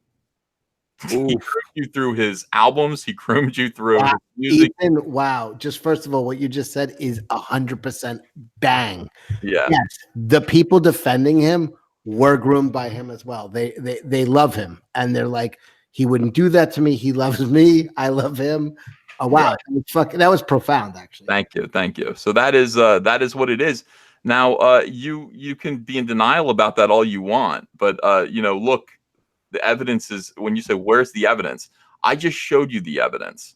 I just showed you that. You can't look at that and tell me that's normal. You can't look at that and say that Michael Jackson, when his eyes got all big and glistening and he went, whoa, when the kid actually told the truth about the fact that Michael pressured him to sleep in his bed using the exact same phraseology that the two victims on the HBO documentary used. We do this because we love each other. Is this video just come out? Or what's that? Have they just released this, or because this was presumably filmed in the early 90s? There's a new documentary out right now on HBO. It's a 4-part documentary, or a 4-hour documentary, 2 parts that you really need to see. It's called Leaving Neverland. 2 adult victims have come forward now and explained completely. They said, we've stuck up for him, but now that we're parents and we see what we look like at the age of 7 years old, you know, when you're a 7-year-old, you don't realize, you don't know what's going on, and you don't think that somebody like Michael Jackson could ever do this to you. You trust him. He's Michael Jackson. Yeah. But when you get older, you go, oh my God, I was like that. You know, when you see your own 7-year-old, that is an innocent, trusting little child. And that was me. And I was completely taken advantage of by this guy. So they're starting to, they're saying, look, we lied before when we said he never touched us. He did. And now we're going to tell you exactly what happened. That is what this documentary is. And it lines up completely with everything else that you can see. And people are in such denial about this. They're in such denial about who Michael Jackson was, because everyone loved him, because he literally put himself in a role like wearing white with long flowing black hair, with, you know, in front of children like he's Jesus Christ. Did you see him holding that little boy's hand? That little boy saying, I didn't want to sleep in his bed. And then Michael contradicting him. No, they all want to come sleep in my bed. I say, if it's okay with your parents, that's, I'm sorry. And which parents sent their kids to him? Yeah, by the way, yeah, would you send your kids? Is that your kid? Would you do that? And people in the chat who are like, Ethan's like an SJW. I don't think SJWs fight pedophiles. I've always been kind of like this. Who are these parents? I mean, I never followed this stuff. Who the hell sent their kids to this guy? Listen, it was the biggest star maybe in the entire history of the world.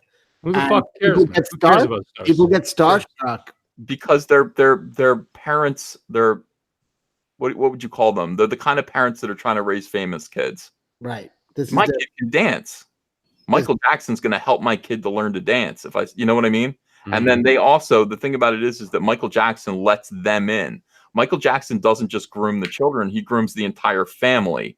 So Michael Jackson is hanging out with you. He's calling you up. You know, you're the parent. He's giving you lots of attention. He's sending private jets to come get you. Right. The biggest star in the world is calling you personally. Yeah. They're stage parents. Exactly right. So stage parents are suddenly like really happy that Michael Jackson is paying way too much attention to their child who wants to be in commercials. I think for a lot of people, it was almost like Michael Jackson was the closest thing to God. So it was almost impossible for them to think that he could do that, and really allowed the wool to be pulled over their eyes if that's what happened. Yeah, of course. Nobody wants to believe this, but at some point you're going to have to. I mean, the evidence is all right there, right in front of your eyes. And yeah, I get it. You know, well, yeah, he was found not guilty when he went to trial. This man has the most incredible access to lawyers, the best legal minds in the world. He also has the support, the incredible. I mean, this is the power of this human being when he was alive. I'll give you an example. Gandhi, right? So Gandhi himself, he would sleep with his granddaughters, purportedly to test his his control over his own sexual organs. I mean, this man would literally lie in bed with his granddaughters. Okay, so I mean, this is the kind of sickness. It doesn't matter where you are, what you are. A man is a man at the end of the day. I don't care if you consider yourself to be, you know, some kind of Swami or some kind of, you know, saint, whatever it is. A man is a man. Yeah, of course. You know, and it's sick, man. It's sickness. That's the most disturbing thing I've ever heard, Ro. I have to say. Yeah. The well-being of children is always paramount, and kids don't know any better. I'm speechless, Ethan. Speechless. Well, you know, we had a big argument about this. You know, Razor Fist is a YouTuber who I like, and he's a big Michael Jackson fan, and he, you know, he's like he's made a couple of videos debunking the claims of the victims. And it's a big thing, by the way. You know, we live in a Me Too culture right now, and that is something to consider. You know, it's like, yeah, SJWs believe all victims. I don't. You know, that's not who I am. I pick and choose. I listen to people and I decide. So, you know, when I listened to the Brett Kavanaugh bullshit, I didn't believe those women. I didn't believe them. I thought they were hired there. There was a political reason, and it was pretty transparent. I listened to these two victims, and I do believe them. So those are, you know, those are my choices. I distinguish. I don't like this whole general thing of just believing everybody who comes forward with an accusation. No, you have to listen. You have to hear people out, and you have to kind of go, you know, where do my instincts take me based on what I've seen before? Does this make sense? What judgment? Yes, obviously.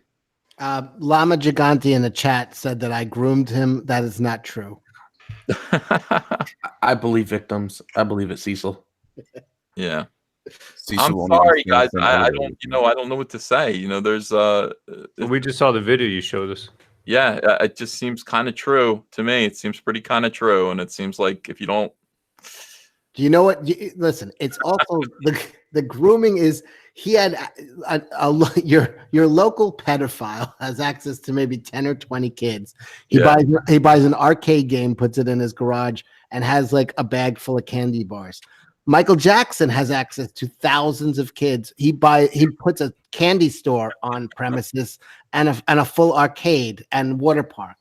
He just is doing like every single pedophile cliche on the grandest scale imaginable. Like the alarm bells in your brain have to be going off. I mean, I don't care how good Thriller was. Like you can't turn off your brain. Like this is I understand all the radio stations are pulling all his songs now, and is this the result of this video coming up? Yeah. Even Oprah Winfrey has kind of turned on Michael Jackson at this point, and I mean, it's just, you know, look, if I thought there was any way that he was being railroaded, I would be sticking up for him because I love Michael Jackson. You know, I think everybody wants to be wrong about him. I would love to find out I was wrong about him. Like, to be honest. Right, I would honestly welcome to be like, you know what, you were totally wrong, Cecil. That would be like great, but I'm not. There's just no way around it. Yeah, there's no way around the rest of his video with this little boy, or no? I don't know. Does he put him like? Yeah, that's not good. Yeah, let's see the rest of this. I don't know what goes on. I don't know if you guys care or not, but you know, 69. I don't know. All right, hold on. Yeah, I find it sad, and I find it strange that the people are like, I don't believe this because of the courts. Look, the man had access to great lawyers, and you lost well over 100 viewers since you. Oh yeah. No more than that, 400. All right, let's see this. Were your parents happy that you were here with Michael? Yeah, my mom was all very, very, very happy. I mean, I know they're happy because I was happy. Did they come with you? Yeah, most of the time, but I wasn't really with my parents. I was mainly with Michael. But they were happy that you were here? Yeah.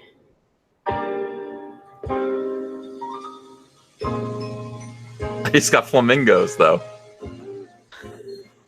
I felt very uneasy after this conversation. I knew we all did. Jackson at what I thought was an obsession with children. It just couldn't be avoided. Well, early in the new year, the local pedophile gets a puppy. Michael gets a petting zoo. Miami, Florida. There were unanswered questions, lots of them. Areas of his life about which I felt he'd been less than honest. His face, his denials about plastic surgery. Yes. His relationship with Blanket's mother. And of course, I also wanted to return to the Neverland sleepovers. Fronting him wouldn't be easy. All right, so I guess that's it for that video.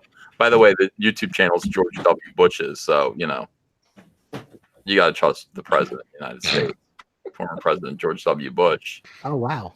Is that okay. Subscribe.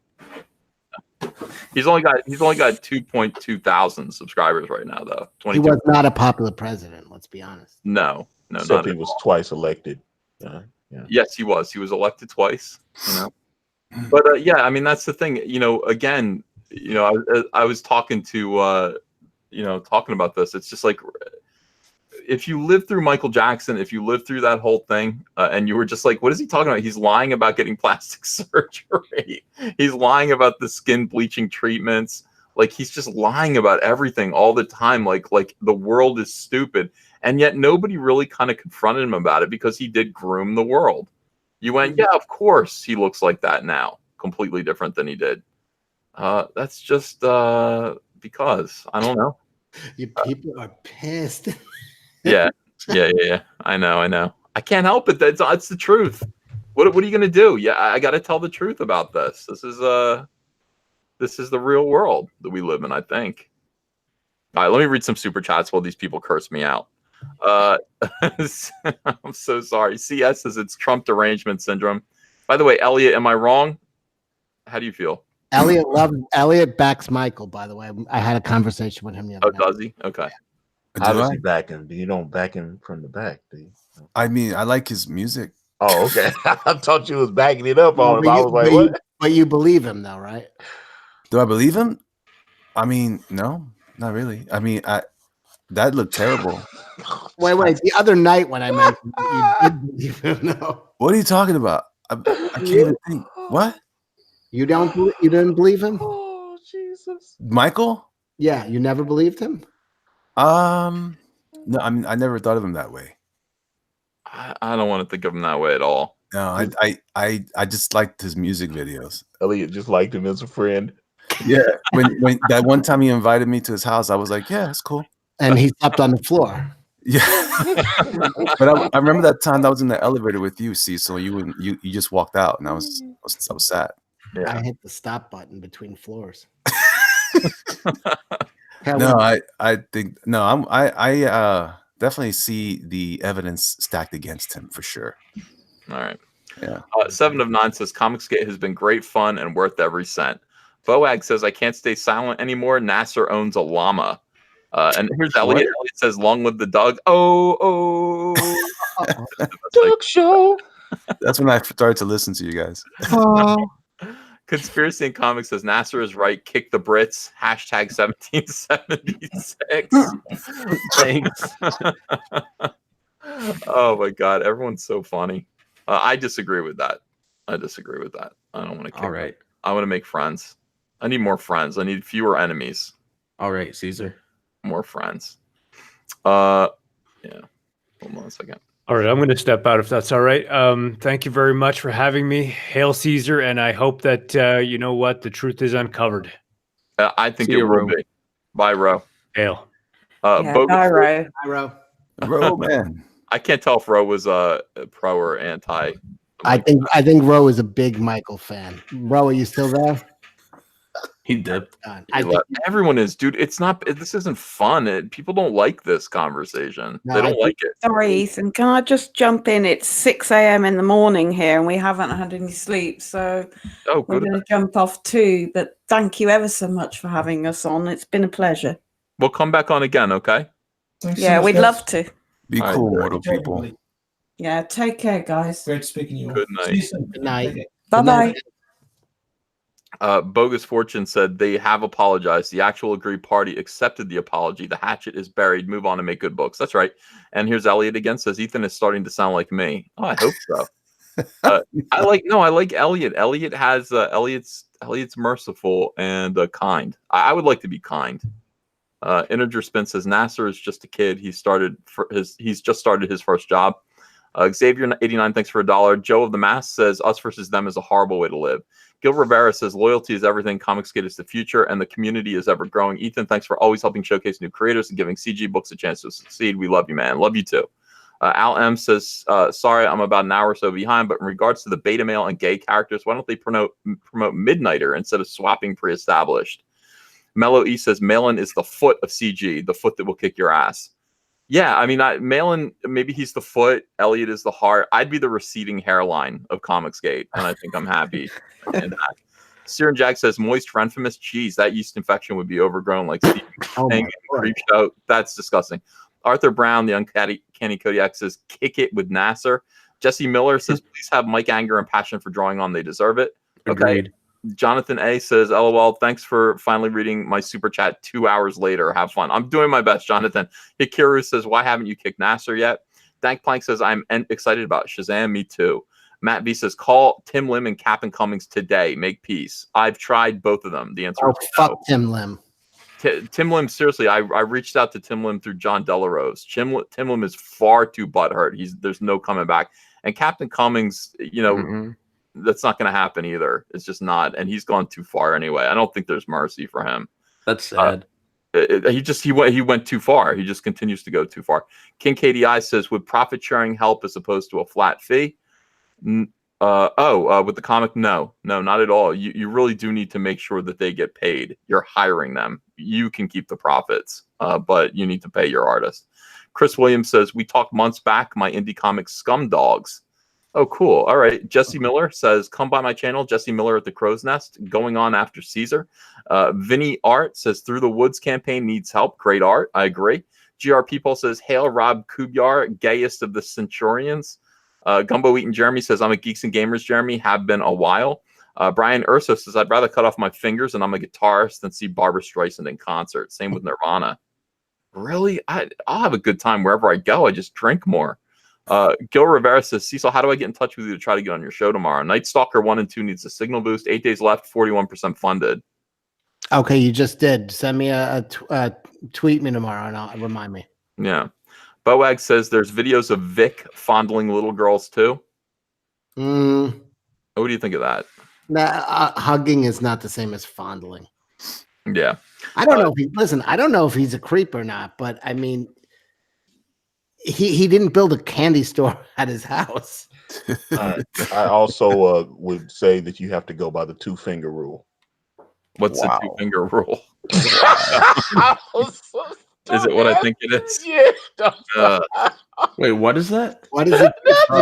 Never mind. He's talking about yeah. No, I want to know. What does that mean? Oh, Jesus. I don't know. Yeah. John Gonzalez says, look up Dave. There's a theory he was the real Michael Jackson who bailed from Hollywood. Could be false, but it's fascinating. Leo Kuhn says, MJ is like your local pedo with sponsors. Tulik says, just stop talking over dead Kinderschänder. Extraordinary Jackson says, Caesar died surrounded by friends. That is true. GR People says, Caesar was created due to a live stream where his friends pulled a transcript on him. Tim Lim's transcript. Yeah, that was something else. That was a good night. All right, so with that, I'm gonna go. I think there's some other people who want to start a super chat of their own live stream. Can I give a pitch real quick? Yes. Thank you, Ethan. Guys, this is my book on Indiegogo, Trixie Kane Blood Reaper. We're almost fully funded. When Trixie was a little girl. I did that. Sorry. Did you just mute Nasser? Oh, come on. I didn't even realize I got muted. I'm joking. That was awesome. What did you guys even hear? No, just you only cut out for a second. Something about the 2-finger rule. I heard you say something about that. Message me what that means after this. But all right, get back to it. Sorry, but sorry. No. All right, so when Trixie was just a little.